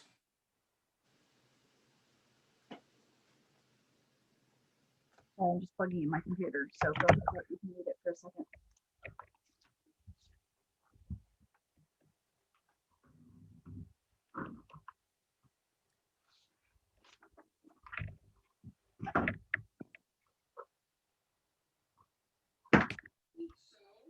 Okay. Yeah, I was a little curious about the code enforcement. So we quit doing code compliance, but we do a proactive code enforcement. Correct. So within my department, there previously was a full-time employee that did that up until 2018, I want to say, at which point it was reduced to a half-time position. And so this recommendation really just seeks to kind of clarify the scope of what that reduction has meant. The intention was to get to that this year, but COVID kind of put a standstill on a bunch of proactive things. So we've only done complaint-based this year, and maybe that's fine moving forward. I don't know. Hey there, how are you? are you a snowman yet? The guys came and shoveled. I'm wondering where your day went. So anyway, There we go. Right. Bart, so I had a question because on one of the organization charts, it said that you had 2 full-time inspectors in your department, and I thought that one had been moved to part-time. So I thought maybe you just want to check that. No, yep. So I have 2 inspectors, and one is full-time inspection, one is half-time inspection, half-time code enforcement. Got it. Okay, thank you. Split position. Bart, no one in Shorewood's gonna complain you have less inspectors. Yeah, I'm with you. I mean, I might, because that just pushes it up to me. So let's just, if I'm drafting this plan, I'm going to have a say at least in that kind of conversation. But anyways, I hear your point, Dan. Justin does too, I'm sure. Yeah. Okay, does anyone have any other thoughts on this? If not, we can move to the other. Sure. Yep. So number 2 would be to retain and attract. And so once again, this goes to larger goals, but we're looking to have a diverse housing market with respect to housing sizes and types, owner occupancy and tenancy, and household types and demographics that respects a balance for retaining existing housing stock and community members and attracting and developing the next generation. Once again, a very large, broad goal, but then the objectives and the recommendations kind of hone in on what that means for us specifically. So if there's any thoughts or questions on that, you can take that away as well. All I know is since breaking my foot, we need more single-story houses. I have too many steps in this house. So I can see why as people age, they want to move out of the village. Yeah. I think you're looking at Glendale for single-story ranch-style houses. Yeah, Fox Point or Bayside is where I was thinking. Yeah. I would have the same comment here on the tax increment districts. And I know right now the law has changed and we are able to extend tax increment district an extra year for affordable housing. But in 10 years, it might be a different law and maybe, housing credits or tax credits are more pervasive and provided. So could we say consider opportunities to extend or offer, government incentives or public incentives to support affordable housing? Yep, I have no problem with broadening that out.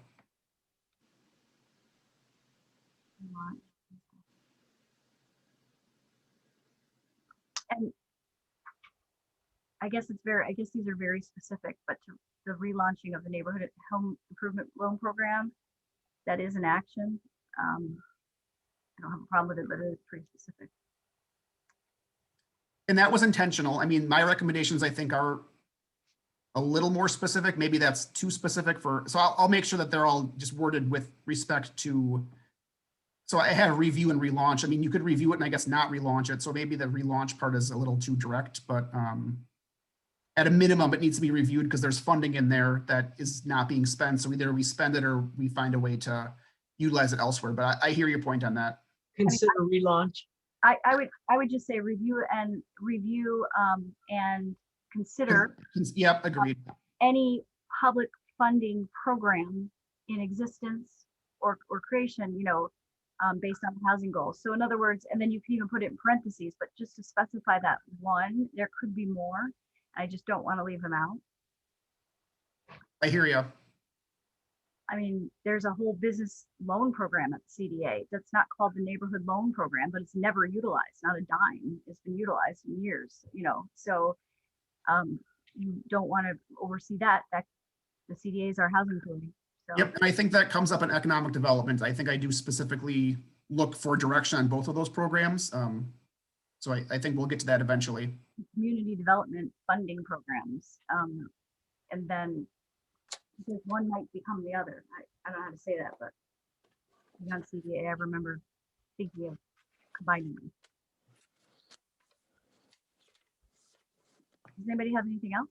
I love the last bullet point about the Fair Housing Code and policy. I think we talked about that at board last night, that we need a consistent, equity policy for purchasing, for fair housing, for a lot of things we don't have. So thank you for that. And then I think this is the final housing one. Yep, final housing one is to, with respect to development, which once again is one of the more questionable themes within this plan. A community with updated housing regulations and financial policies that is responsive to the opportunity for redevelopment or for development within areas susceptible to change in relation to the housing market, community demographics, and fiscal conditions. And so redevelopment, whether we're involved in it or not, is going to take place. The goal is to have regulations in place that help us guide those to get what we want, whether we're involved or not. So the recommendations, once again, hopefully should match that end goal. See a lot of zoning code throughout this plan. I'm really hopeful that we can tackle some of those issues at some point.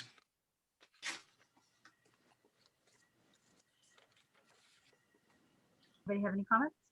Is form-based standards, again, that's the form-based type of style of zoning, and that we don't need to put any kind of a description in there. People will know what that is. I think it might be described more clearly elsewhere in the plan, but with respect to this particular sentence, I don't know that. Okay. I don't know if I can capture it without it making too complicated. Yeah. There goes the bullet. Right. I actually do like using the word form-based because zoning code typically in the past for many, many years has meant not form-based. It's more flat and form-based. Separation. Yeah, I do think that putting that word in is signaling we would like the newer thinking on zoning. I liked it too, and I liked it how it's all described in the plan itself. There's that whole section on the form-based standards, and I liked how it was explained there. Yeah, I think it's in the land use chapter where it's more described thoroughly. I would put the word in here somewhere. I think it is. The second bullet point President Rosick has to include form-based standards. So it is there currently. Eric, do you have something? Yeah, I would like to see the fourth bullet point moved up to the first bullet point. Yeah. Just given the history No of problem. the leadership in the village. Past leadership, I should say. Mm-hmm. Yeah, I agree with you on that. Okay, well, with nothing else, we could move to the next one. Okay, so for transportation, I think we once again also had three. The first one being to understand our priorities. So a complete transportation network that prioritizes infrastructure that is human scaled, sustainable, safe, and cost effective. So we do pride ourselves in having a walkable street network with, low impact streets and neighborhoods. So to maintain that priority within our actions. And so this is where, to Teresa's point, complete streets policy comes in. The bicycle pedestrian master plan to I should probably put consider implementation recommendations of that. I don't want to make it too specific, so I'll update that again.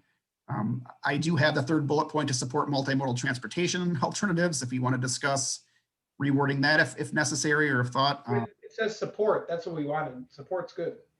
Mhm. Yeah, keep it. Yeah, we're not funding it, but we'll support it. Right. We're happy to like it, just not pay for it. And maybe fund. Who knows? Yeah, maybe. That's right. Is electric charging station sort of multimodal or no? Is that still a car?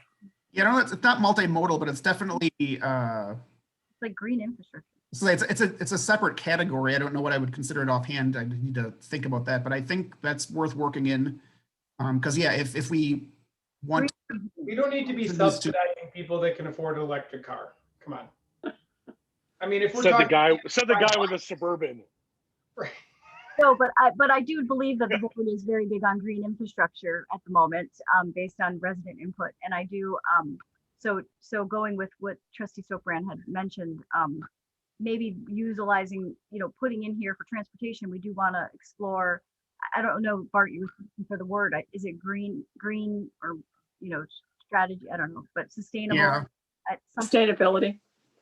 In our transportation. even with that, like when a new development comes along, it's worth potentially either requesting or requiring that they have a space for electric charging vehicle for one of their tenants, or whether or not if the village ever wants to install them, or in other places. I think it's worth putting in here. It is a plan that goes to 2040. I think that we assume electric vehicles are part of the mix in the future. So plan, that makes sense. Well, goal number those are 4 keys. is innovation, so maybe under that section. Yeah. Yep, it could be. They're not memorized in my head yet, so maybe it comes up elsewhere. I don't know. I'm just looking at what's in front of me. Okay, but we did do that for ride sharing, by the way. When we implemented TIFs in the past, I wasn't around, but they did actually require spots for ride share or something like that, or electric. I can't remember, but something. And it didn't work out. It was too early. The concept hadn't caught on yet, but it is worthwhile looking at. So it was like an Uber Lyft thing. I can't remember if it was ride share or electric. I can't remember, but it was a dedicated spot for something. We used to have one at River Park, didn't we, for zip cars? Zip cars, that was it. And we got rid of them now. We allowed them to get rid of them. But again, now it could be used for ride share, just the concept of all. It's more sustainable transportation modes. All right. We can move on to the next one, perhaps, a condition for transportation network. So we seek to have a high quality and well-maintained transportation network, including roads, alleys, sidewalk, pedestrian and bicycle infrastructure, and parking amenities. Great goal to have. What does that mean? Look towards the recommendations of reviewing pavement conditions to maintain them as opposed to having to replace them when necessary. Continue to update and review our pavement management plan and sidewalk program in the long-range financial plan. So just for reference, that is a very comprehensive document in and of itself. So as long as we can maintain the long-range vision in that, I think the condition should hopefully be discussed annually within budget time. But it's not. So I love that goal because the pavement management plan has not been discussed in the last 5 years. So Good to know. I guess I'm not necessarily always there for that. So it is good to know that if that needs to be more emphasized greater, I can find a way to maybe work that in. no, it's great. And then lastly, just to review resources, whether that's contracting equipment, staffing, with respect to the ability to maintain infrastructure. That does come up in budget time in terms of the best way to do that, whether it's intergovernmental or through private contractors or through having village staff or equipment. It definitely comes up quite a bit, at least in my participation in the budget conversation. So just something that the board needs to continually remind themselves to review as those opportunities arise. Looks good. Anybody have any comments? If not, we'll move on. And the last one is planning. So a defined planning process for transportation infrastructure that details a comprehensive standardized approach and includes regular analysis from multiple stakeholders and opportunities for public input. Once again, this is where a complete streets policy, I think, would be a good idea. Right now, a lot of our planning is done based on, maintenance and condition as opposed to overall user experience. And so looking for opportunities to either build that into the system or to respond to it. So my department with the transportation plan is currently charged with trying to identify a public request process in terms of, I want this stop sign changed or whatnot. And we haven't really had a process for that in the past. And so it's kind of just been taken to the board without much guidance. So we're just looking to kind of tighten up our transportation planning practices within City Village Hall. Love it. Anybody have any comments? I think it looks good. Want to move on? So yeah, I'm glad these, like I thought these chapters might be a little less, I guess we had a fourth transportation one, sorry, innovation. Trustee Thokbrand mentioned that. So a community opened opportunities for innovation with respect to design, materials and technology that can improve the functionality and safety of the transportation network. Once again, this just says be open to innovation, whether that's electric charging vehicles or. Can you say innovation and sustainability? I was going to say green infrastructure. Is that put in here or I don't know. I think that's what you mean.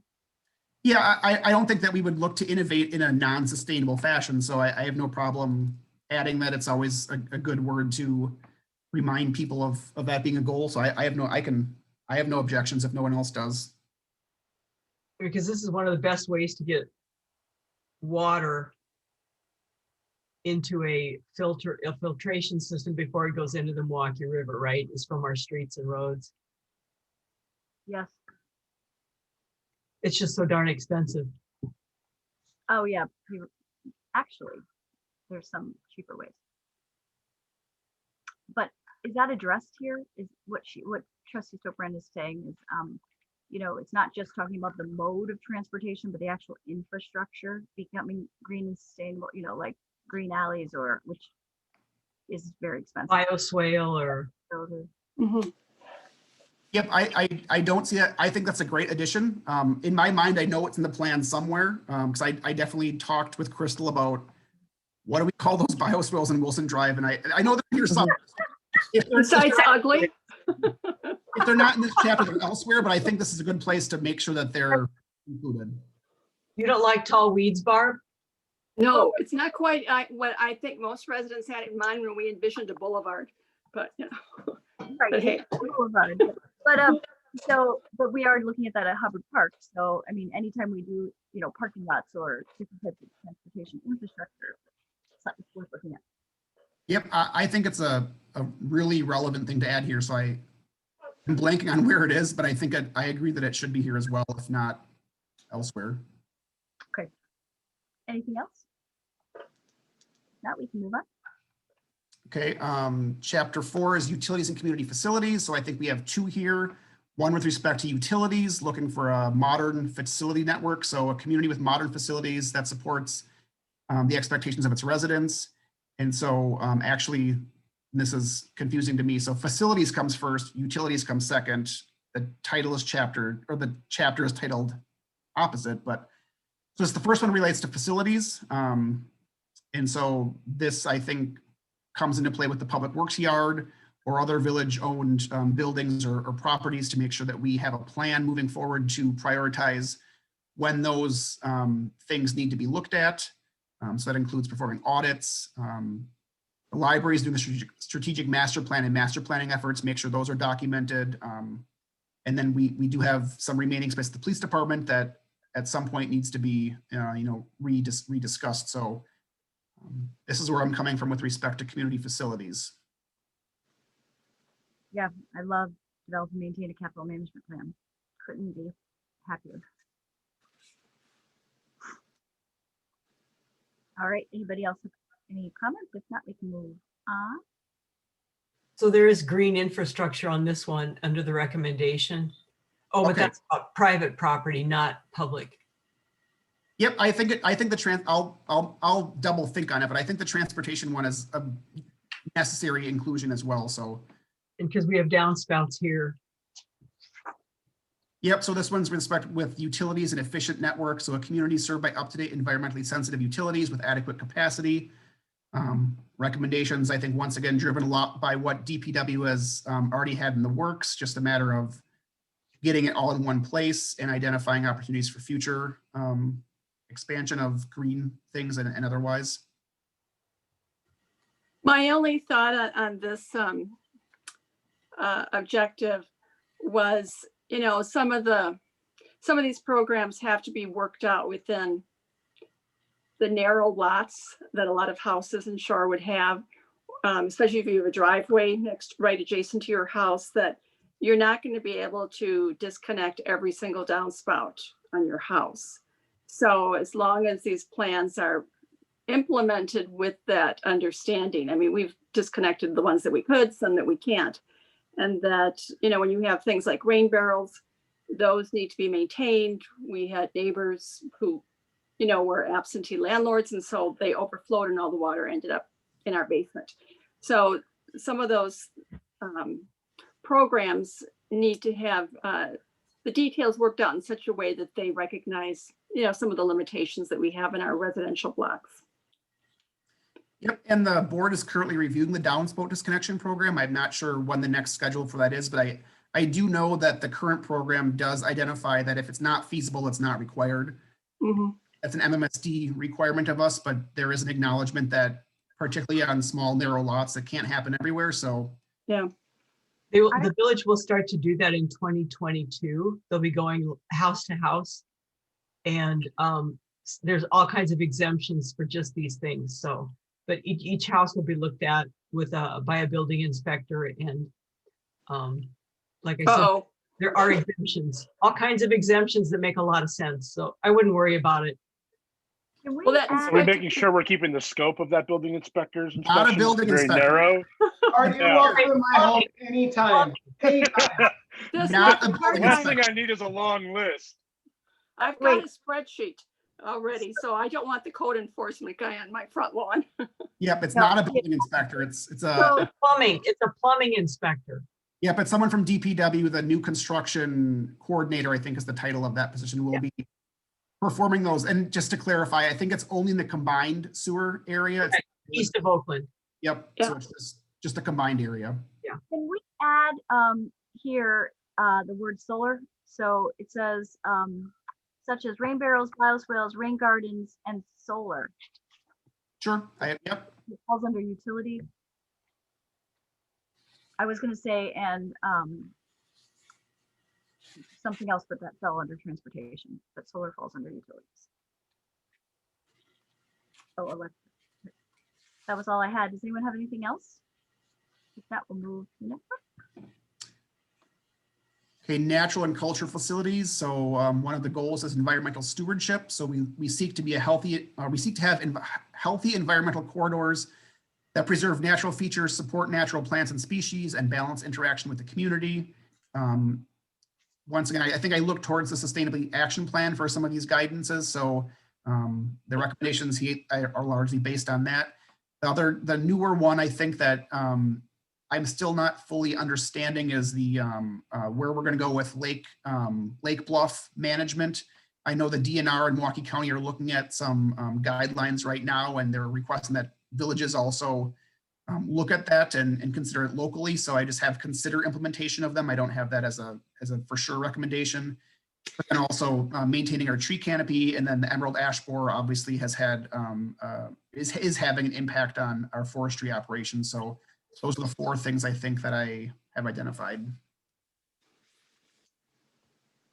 And I guess while we're talking about this, I will be sharing this draft chapter with other committees and commissions. So if the Conservation Committee has something that they're working on that I'm not aware of, or that they did, 3 or 4 years ago that just hasn't bubbled up yet, I will be giving them the opportunity to review this kind of information. So hopefully they will take the opportunity to their advantage and provide comments as well. The only comment I have is the village urban canopy through regular maintenance and replacement. I know the intent, but my concern is when we did like Wilson Drive, we were taking out not healthy, but we were taking out a lot of emerald ash at one time, and the canopy was significantly reduced in size all at one time. And so that it was replaced, which is a goal. It's saying, preserve it through replacement. And I don't know if I want it cut out. I just wanted to say it. Preserve the village's urban canopy, an urban large tree canopy. I guess it's fine. It's through regular maintenance. I don't know if it's replacement, but. Yeah, or we could qualify replacement with, judicious replacement, something of that nature, to make sure that's not removed in large portions. I can work on maybe clarifying that as well. I was less aware of that being an issue, but point taken. It could be any large street. It could be Lake Drive. It could be, you don't want to take out, even if it is urban ash or whatever, we have a plan that would space it out so you don't just take out large chunks at one time. I think that's kind of a given with urban tree management practices. If something dies, you take it out and you replace it with a new one, but you don't wipe out a whole street unless you're redoing a street. Well, even that regular maintenance can be a little problematic. This past year, I emailed the director of our DPW because when their arborist crew went through, something about having a chainsaw in your hand, I think. They got a little carried away with pruning the trees on our street, more so than they really needed to be taking things down, just maybe so they didn't have to come back in another 5 years. I don't know. But is just that maintenance. Yeah, anytime we get our trees trimmed, they always look like they're bald. But it's not, you can't, it's the most efficient way is to really be aggressive with the haircut, I think, because otherwise you're back there in a year, I don't think anyone on this call is an arborist. And so I would leave it to, Oh, damn. except Dan, jack of all trades over there. I would just leave it to Yeah, I'd cover leave. to handle this appropriately. It's worded pretty generically, so if we're okay with the general direction that it is a goal to preserve the canopy and let them roll with it from there, I'm happy with that too. Fine. You don't have anything about the cultural aspect, and I just wanted to mention it. I can email it to you more further, but I didn't want to. You have it's specifically on a page about like encouraging like culture through asset management, and well, that's in the plan. I don't think it's in this unless you have Okay. another page. No, I keep going, sorry.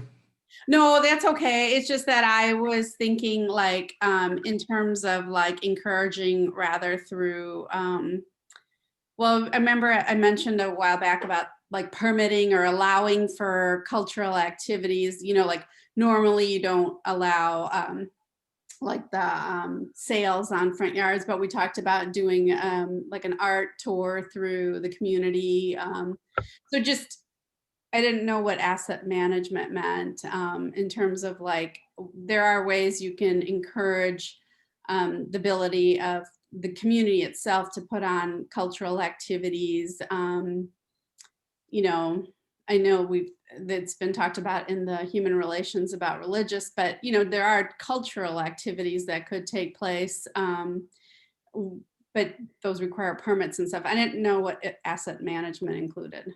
Yeah, I think asset management refers to, maintaining your assets, whether that's planning to, whether it's the Plenza or the ghost train, things like that. So just having a plan for who's responsible for what as those, Landmarks? excuse me. Sorry, are you referring to like art and landmarks? What are assets? This chapter identifies our public art. And so I think and maybe I'll have to see it when I see it, but I think in reference to asset management, I was referring to that kind of infrastructure that we have. I think it might be coming up in 2 or slides here, but Sorry. attention for asset management. But to your point, and I can look at working in to review regulatory barriers towards cultural, something of that nature. I think is worth looking at.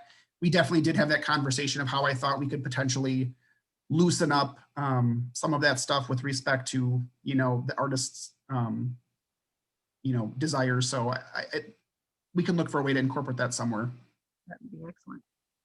Yeah, and I think, not just artists, but like cultural. I know, like, within my community, there are opportunities for cultural gatherings, but there isn't sort of like a process for allowing that. I know as a community, there's a lot of diverse culture here, and it'd be nice to be able to allow those communities to have a place or a way to permit activities that normally, aren't allowed for other reasons. That's great. I think Bart summed it up. Just looking at the regulations to deregulate, look at your regulations to allow it, permit it. Yeah, I think that came, and I'm not sure if it was your focus group or not, Sangeeta, but I know one focus group definitely discussed expanding opportunities, whether it's for, smaller music performances or things like that. So I'll make sure that I can find a way to have that point noted within the recommendations somewhere. Okay. Any further comments on this chapter or page? So yeah, I think there was a couple for natural and cult. So the next one is planning and maintenance. So this relates more so to parks, a local network of parks and open space that includes well-maintained amenities and infrastructure that support local needs. So the recommendations largely build off of the outdoor recreation plan that Tyler and the Parks Committee will be working on this year to update that. Look at the existing condition of the parks and whether or not things need to be replaced, or if there's opportunities for new things while balancing the need for maintained outdoor space. I know that was discussed at last meeting. So we'll be looking at that plan to help guide that. And then as well, the capital management plan should hopefully have an area where those facilities are documented and reviewed on a regular basis. And then I'm making a note that the village did decide to merge the bike ped committee with the Parks Committee to a Parks and Open Space Committee. So just working with that new committee on their combined responsibilities and letting them know, you know, that the comp plan is here to support their efforts. So yeah, planning and maintenance, it's pretty. Looks good to me. Anybody have any other comments? No. Okay, let's move on. And then this one, I think this was the intent of the asset management. Maybe I have to see it or not, but so to preserve and support a community that appreciates, supports, implements, and provides opportunities for the advancement of cultural resources, including art and education. So in the recommendations, what do I have there? To support cultural programming of other groups, since, you know, the village itself doesn't drive a lot of those things. It's a lot of our partners that do that. They don't have asset management. I'm blanking on where that came from, sorry. But yeah, capital management plan, once again, would help us identify what we do have and how we need to maintain that. And then looking at education in terms of whether it's preservation or other historical references within the village. Art, the asset management's on that first bullet point in objectives. That's where. Okay. So maybe you can add in regulation or something. Yep. I'll make a note that the slide 21 is where that's going to go. To Sangeeta's point, since the public art committee has not sponsored the plein air event the last few years, it would be nice to have some other, you know, public art showing that we had the, you know, the display in the different stored windows through the village this a few months ago. And so the, you know, doing it on lawns or, you know, in a park or someplace else would be really a nice thing to add here, since we're not doing that other event. I think that was the bid. Oh, was that who did it? Yeah, I'm just thinking of that plein air event, you know, how great that was to see the painters throughout the village. And then, you know, the paintings were available. I think last time they did it on the lawn of the high school, Did it, you know, for purchase. Sorry, we did it through the Artist Guild. And that's one of the things I had mentioned to Bart is that, you know, we're just a community volunteer group and we do everything just volunteer based. So sometimes being able to have like, you know, things that, you know, normally you don't allow, like sales on front lawns or something like that, but just allowing artists to be able to show and do a tour through the community and a show and sale in their yards. It's typically not allowed, but Bart said that was something maybe through regulation or permitting we could work out. So, and I think that would work for other cultures and stuff to hold their own festivals, events. And I think it would be nice to allow that through our permitting and not be so strict on the types of activities that are allowed on people's properties. Mm-hmm. Kind of like a gallery night, except in a residential blocks. Mm-hmm. Mm-hmm. All right. Does anybody else have other comments? If not, we can move on. So I think in economic development, there's 3 goals. The first one relates to interaction with the business district. And so we seek to have a vibrant business district that features diverse offerings within a high character, walkable atmosphere that is supported by residents, businesses, and organizations. And so a lot of this relates to working with the bid and or updating the zoning code to make sure that we have the right mix of businesses and that our new buildings are form-based with respect to character, looking at our guidelines, updating the sign code, which is high on my to-do list, encouraging activation, et cetera. So the first goal relates to the business district specifically. So what's an activity gap? So that's like an activity, like the thing saying Kangita and Barbara just talked about, like the open, no. We'd like to have it and we don't have it, like the art show. An activity Is that in the recommendations? I'm sorry. Right there, the second objective. Okay. Work to eliminate blight, including vacant storefront activity gaps. like a blank lot or blank wall. So there's no activity going on. It's just. Oh, I see. Okay. Right. So you want to encourage the continuation of people to walk and see the next storefront or whatever. But if you have a full block of either a parking lot or, you know, a residential structure with no activation on the street level. Okay, got it. Fill Thank that in somehow.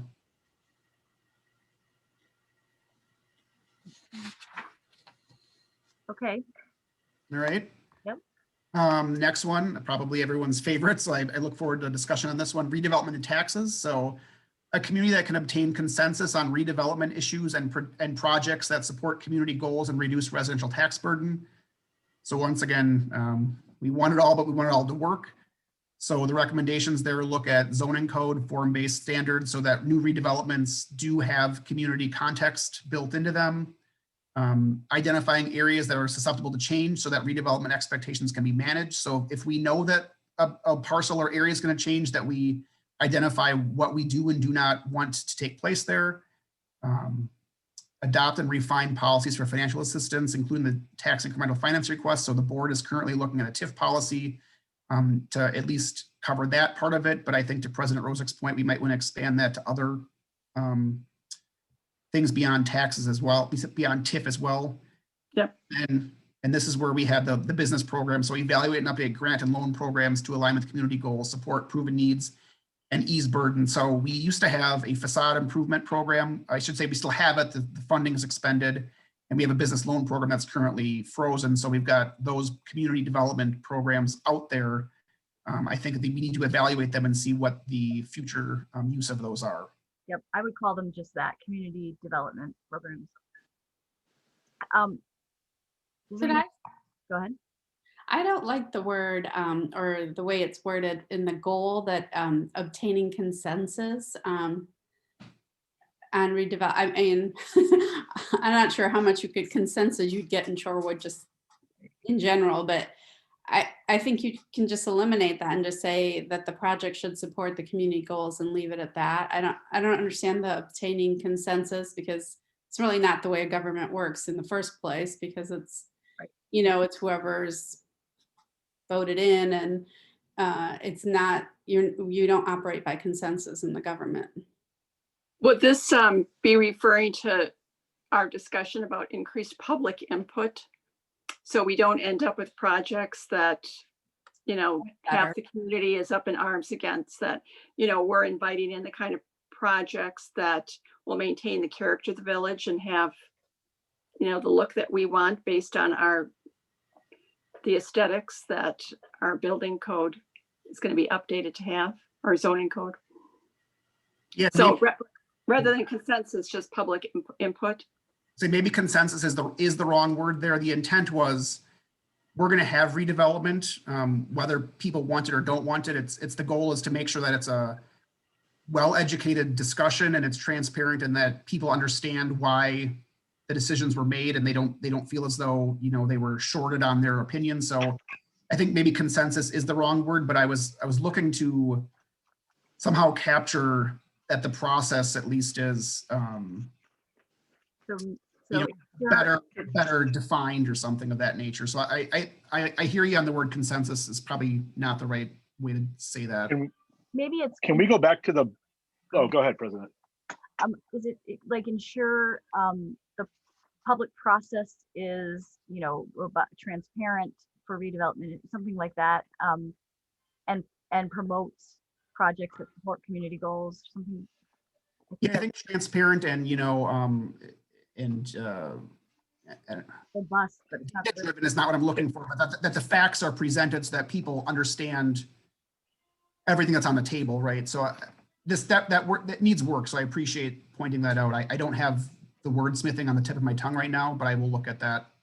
Thank you. Eric? A few slides ago, I asked one of the I can't find it, but one of the bullet points go from 4 to 1. And it seems like it would fit in fairly well with what we're talking about right now. Yeah, it was. Yep, it was a verbiage wise, transparency right. wise. Yep. Well, you have it right. You'd have to reinvent the wheel. Yep. Facilitate transparency and discourse on redevelopment. You could just say enhance or ensure. Yep, it's down. I'll definitely take a crack at it. Good luck. It was a fun week reviewing these chapters.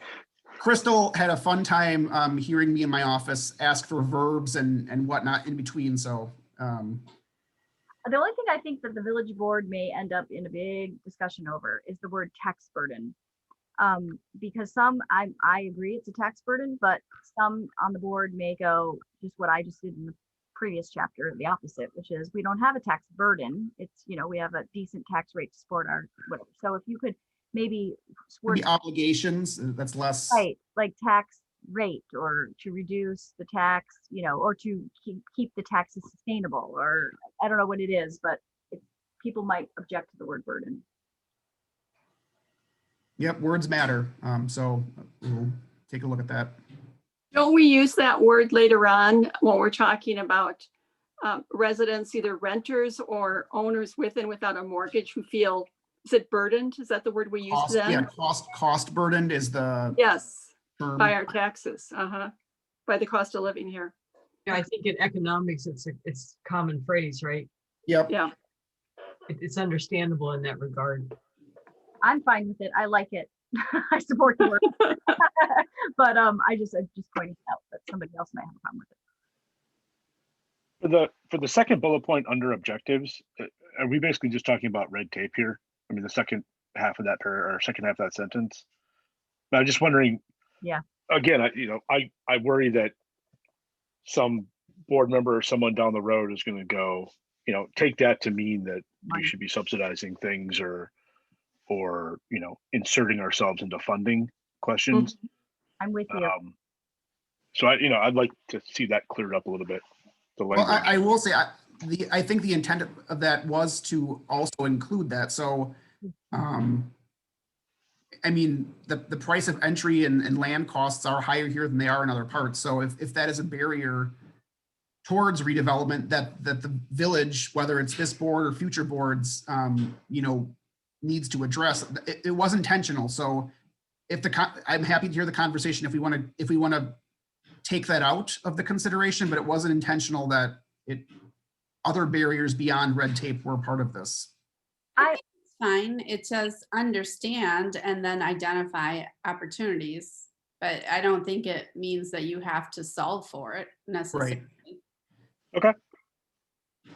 Maybe you just want to specify, say understand,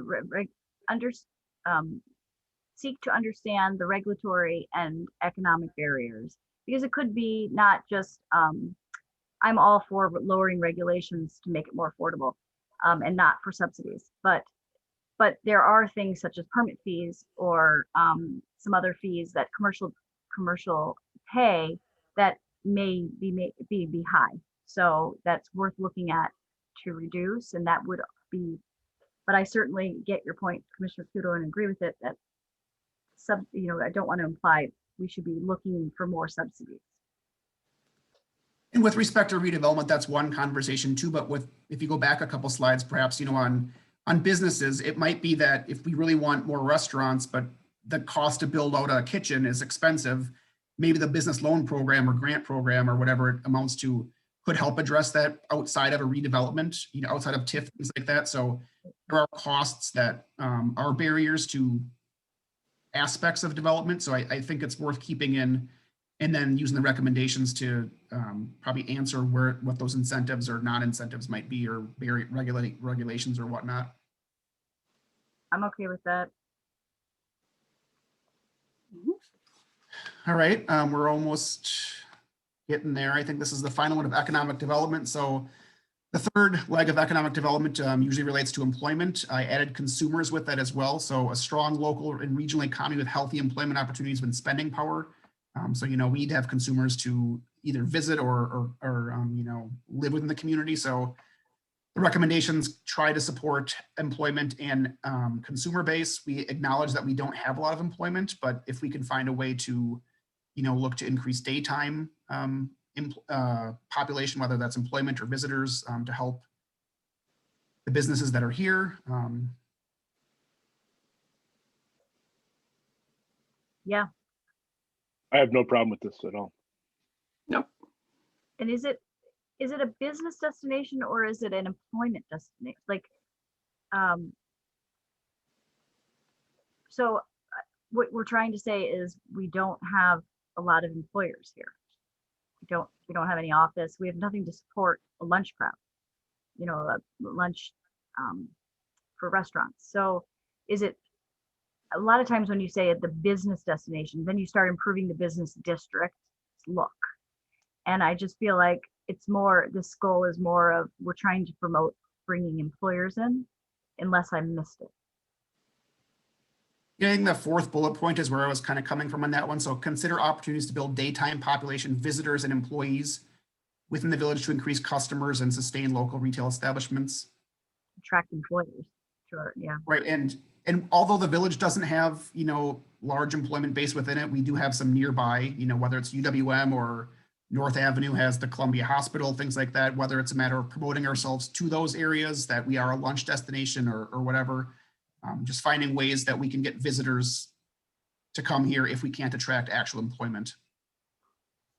And Well, this last year, so many people have worked remotely that I think a lot of employers are going to think twice about paying for expensive commercial real estate when, and having every employee in the office every day.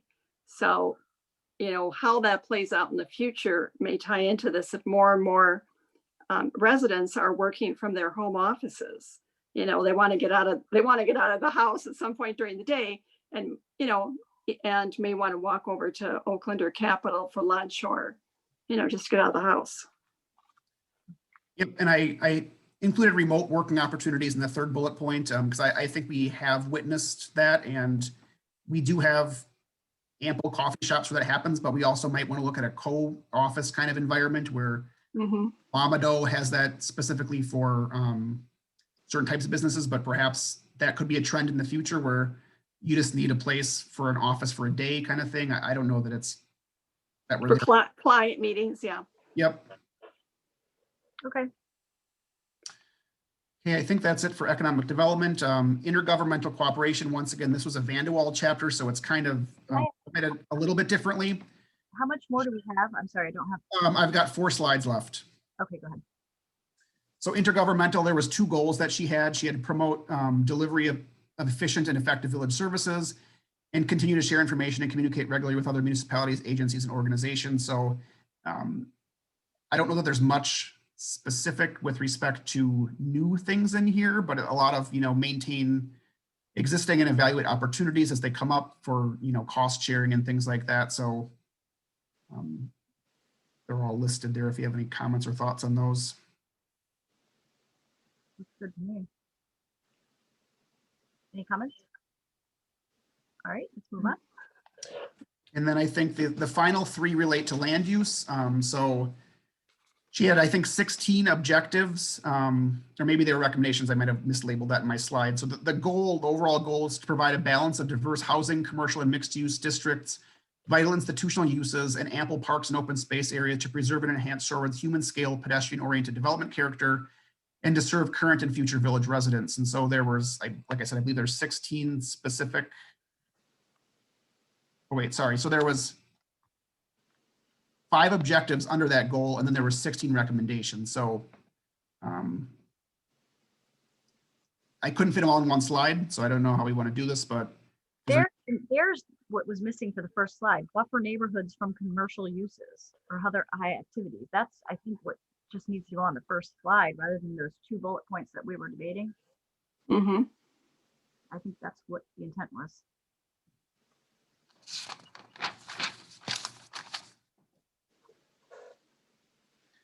So yeah, the objectives are a little more broad. The recommendations might be more specific. If there's any thoughts or comments on those, we do have a lot of them, but that's a good thing, as long as they all make sense. Bart, I had a question on the map, the orange area along the river. Is that the DPW yard?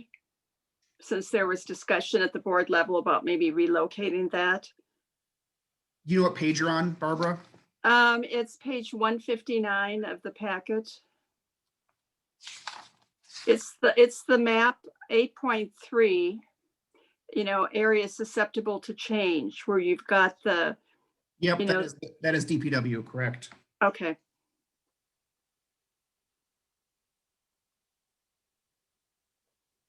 Anybody have any other questions? A quick question. That bullet or that number 4 where it says support use of continued use of historic buildings and support updates to buildings. Before we had a slide about wanting to support historic preservation, which is different than supporting updates. I don't know if do we need to fix that sort of? Are you talking about modernizing the inside? Like, Is it one the outside, one inside? Is that the difference? Yeah, I think this one was built based off of the community involvement with fire station discussion. And so I think this was meant to support the continued use of historic buildings, yet support updates internally or whatever they might be so that they can meet our needs. So preserve the historic nature of a building while modernizing internal functions. And it could be worth specifying that the historic nature is the exterior experience and the internal nature is less preservation regulation. So it's a good question to maybe clarify what we mean when we say, historic buildings or historic preservation. I got the sense that in the first mention of the, historic preservation and education, that encompassed residential neighborhoods too. Like the mansion that Ford County Executive ably took down, whereas this seemed to be more about the structures that are under village control. Whether it was DPW or the fire station or, Village Hall. You could say public and private. I was gonna say, I think it should cover both, and it might, wouldn't hurt. I think public and private is a good way to clarify that. And I still think Bart is correct, and correct us if we're wrong, in saying that the sediment is the exterior. I mean, people care about the interior, but historic preservation typically is in a community zoning code is the exterior portion. Right.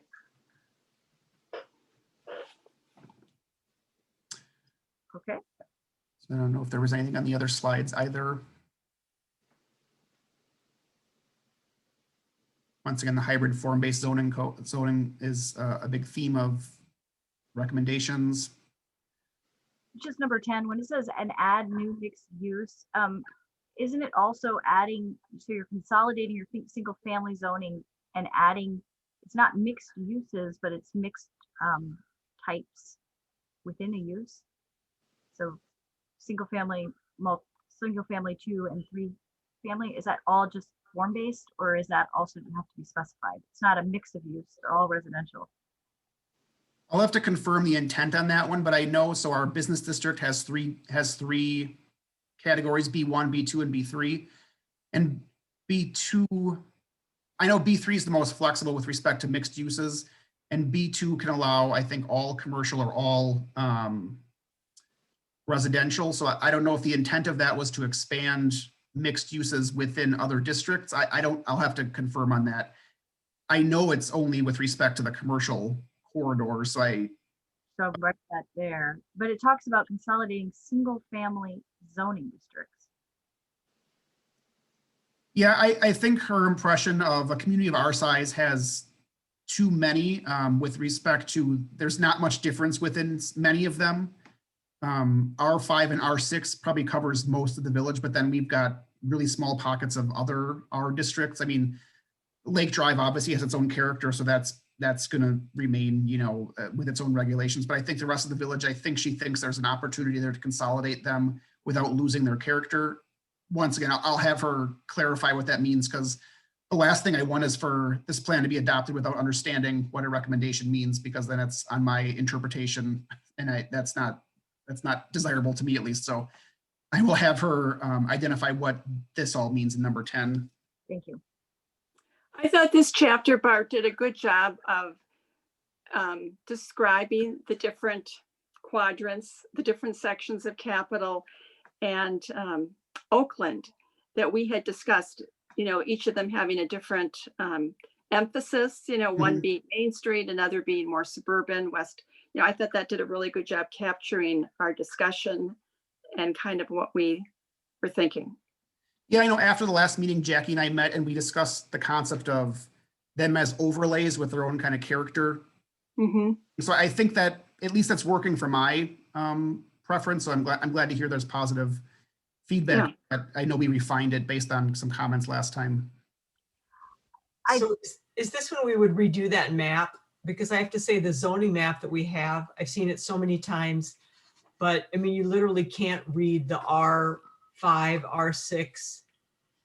Is this with this, will we get a new map, or does that come after this comprehensive plan is done? So we'll get a new land use map, but land use and zoning are different. So with this, we'll get a land use map that provides the guidance for what our zoning is allowed to do. So the land use map is more general in nature with respect to low density, medium density, high density kind of information with residential, but then the zoning will say specific, up to this many units or up to this much, The R's. ratios. Yep. So the Rs are basically a lot size density difference in the different Rs we have. Zoning. Zoning. And height too. Oh, height. And I just wanted to go back. So on this recommendations number 8, this is the same one we talked about earlier, right? Yep, that needs to be, and like I said, that the first 4 try to pull in some of these into larger themes, so that is probably exactly worded the same. So if we update one, we should update them both. Okay. And then there is one more set.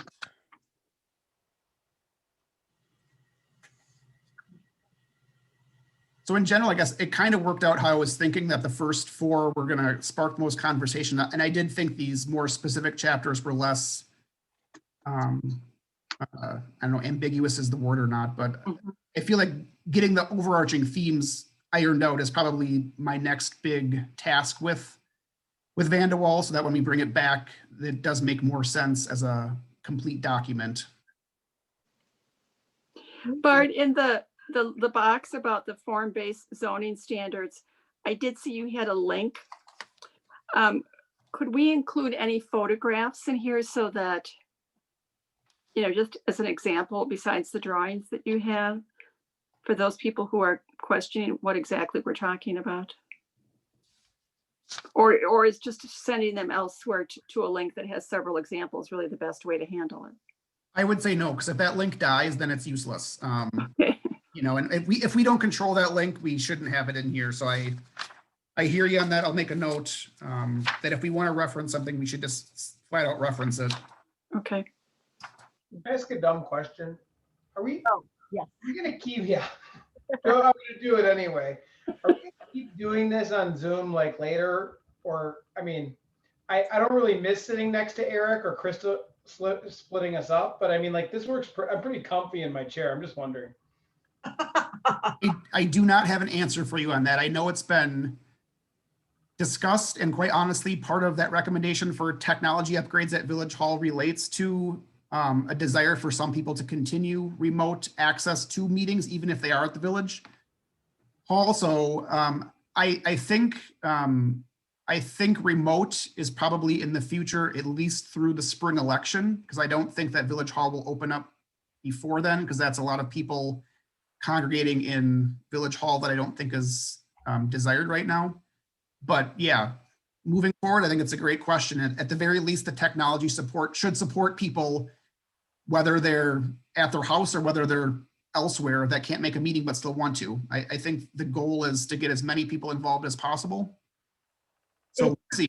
Yeah, and then when we want to get together, we can go to one of Sangeeta's cultural parties on her lawn. Sure, yeah. I'll make sure it's noticed properly. Yeah. Well, as I said, I'm getting my first COVID shot tomorrow. So after I get the second one, I'll be protected from anybody else who's a You show carrier. off. Wow. Yeah. Good for you, I Barb. know. Yeah, I'm going to be Next 60 Man. perks for being 67 next month. So May I ask where you're going? Freighter, they sent me a message. Here's the schedule. Pick a clinic, pick a day, pick a time. It was good for you. perfect. You go, girl. Yeah. But I mean, I like these too. I mean, especially when the weather's bad. They work for me selfishly. When board meetings or plan commissions go late into the night, it's nice to be able to turn the computer off and be at home right away. So yeah. Well, I'm pretty sure Village Hall is not supposed to be open until Memorial Day. I could be wrong. Oh, really? Okay, that's very possible. I don't know that Pretty sure. conversations on that. That's probably I thought true. I saw that in Rebecca's memo or something. Okay. All right, well, are we done with this agenda item? And we can move on. Once again, if you have any thoughts that either were brought up tonight that you want to clarify through an email or give me a call, I'm always available to hear it. I want this project to be as best as we can make it when we recommend it to the board. I can't control what the board will or will not do to it, but I would at least want us to be on the same page as what we're sending. So Sounds good. I have a meeting with Jackie tomorrow morning. Like I said, we'll discuss some updates and then hopefully be able to present a final draft for you at the February meeting. And Bart, when would you like any of our an email with any copy edits? You say when? Like, typos, word short. As soon as you're able to provide them, I would be happy to take them whenever. Okay.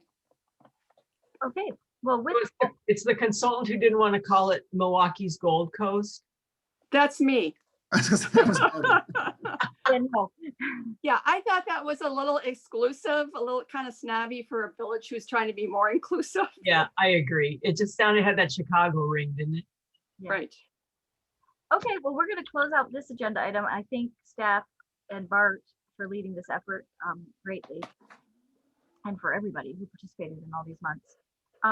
Do we have the next agenda item is to discuss comprehensive plan virtual open house? Do we need to do that? I might have prematurely done that when we started, so Okay. no, I did that already, I think. I was not realizing that was next. Okay, and then so let's, we've covered that. So we'll move on to agenda item number 6, which is future agenda item. Does anyone have a future agenda item to suggest for the future? I know we've talked in the past. Oh, go ahead. Sorry. Will we all need to be at the virtual open house? It would be highly recommended. I don't know, I can't require it. And if you're not available, obviously you can't make it, but it would be great to have as much participation as possible so that you can hear and or participate in the conversation. So Open house makes it sound like people in the real time without COVID would walk around and look at boards. yeah, I think it's going to be like a virtual webinar experience where we'll present probably, a short 5 or so minute presentation on perhaps each chapter and then have some guided conversations or questions after the fact. So we haven't fully developed that, but that's, I think, how we're leaning towards doing it. Does Vanderwall lead that? Yes, Vanderwall is hired to lead the open house efforts, but obviously we have as much input as we can provide. So, but I think that's where they're leaning. Okay. Any future agenda items? Is there anything on our initiative or priority list that we can work on, or is really this going to take all the bandwidth until we kind of get through this process? Yeah, this is going to take all the bandwidth until this is adopted. Okay. And it's, I mean, when it's adopted, you might pick a different initiative that's not related to this if for some reason you have something that you want, but the goal is for that initiative list that I showed at the beginning to have those kind of items on there so we can acknowledge and plan for them. So if you are thinking of something else, Barbara, let us know. Okay. Any activity on any of those areas susceptible to change, or the little the former liquor store across from the Cornerstone? Anything that we have to approve or permits you see coming our way? Yeah, nothing has been submitted. I know that the redevelopment or the potential redevelopment of the Sunseekers on Capitol, I know that developer is interested in following our TIF policy, because I think once that is further along, they might be interested in applying for it. So I think that would be the next susceptible to change area that might come your way. Is that the Bethesda project? It was. I don't know that Bethesda is still involved. That was at one point a partnership, but I don't know if that's still the case. They're waiting for the TIF policy to be adopted so they can apply for something. So I know that they've sent me some initial thoughts for a meeting once that policy is passed. They thought that was going to happen on Monday. It didn't happen. So I don't know if we're going to reschedule that or not, but I would anticipate that coming to you soon. If that policy, maybe if or not, I don't know if that, I would say in February or March, you might hear more about that one. Okay. All right. Well, with that, we'll take out future agenda items. Did And Eric have something before or oh, not? sorry, Eric. Nope. Okay. No. Then I will entertain a motion to adjourn. Move to adjourn. Second. I had a motion and a second. All those in favor say aye. Aye. Opposed? Motion carries. Have a great night. Thank you so much. Okay. Thanks. Yeah, this was great, guys. Thank you. Bye-bye.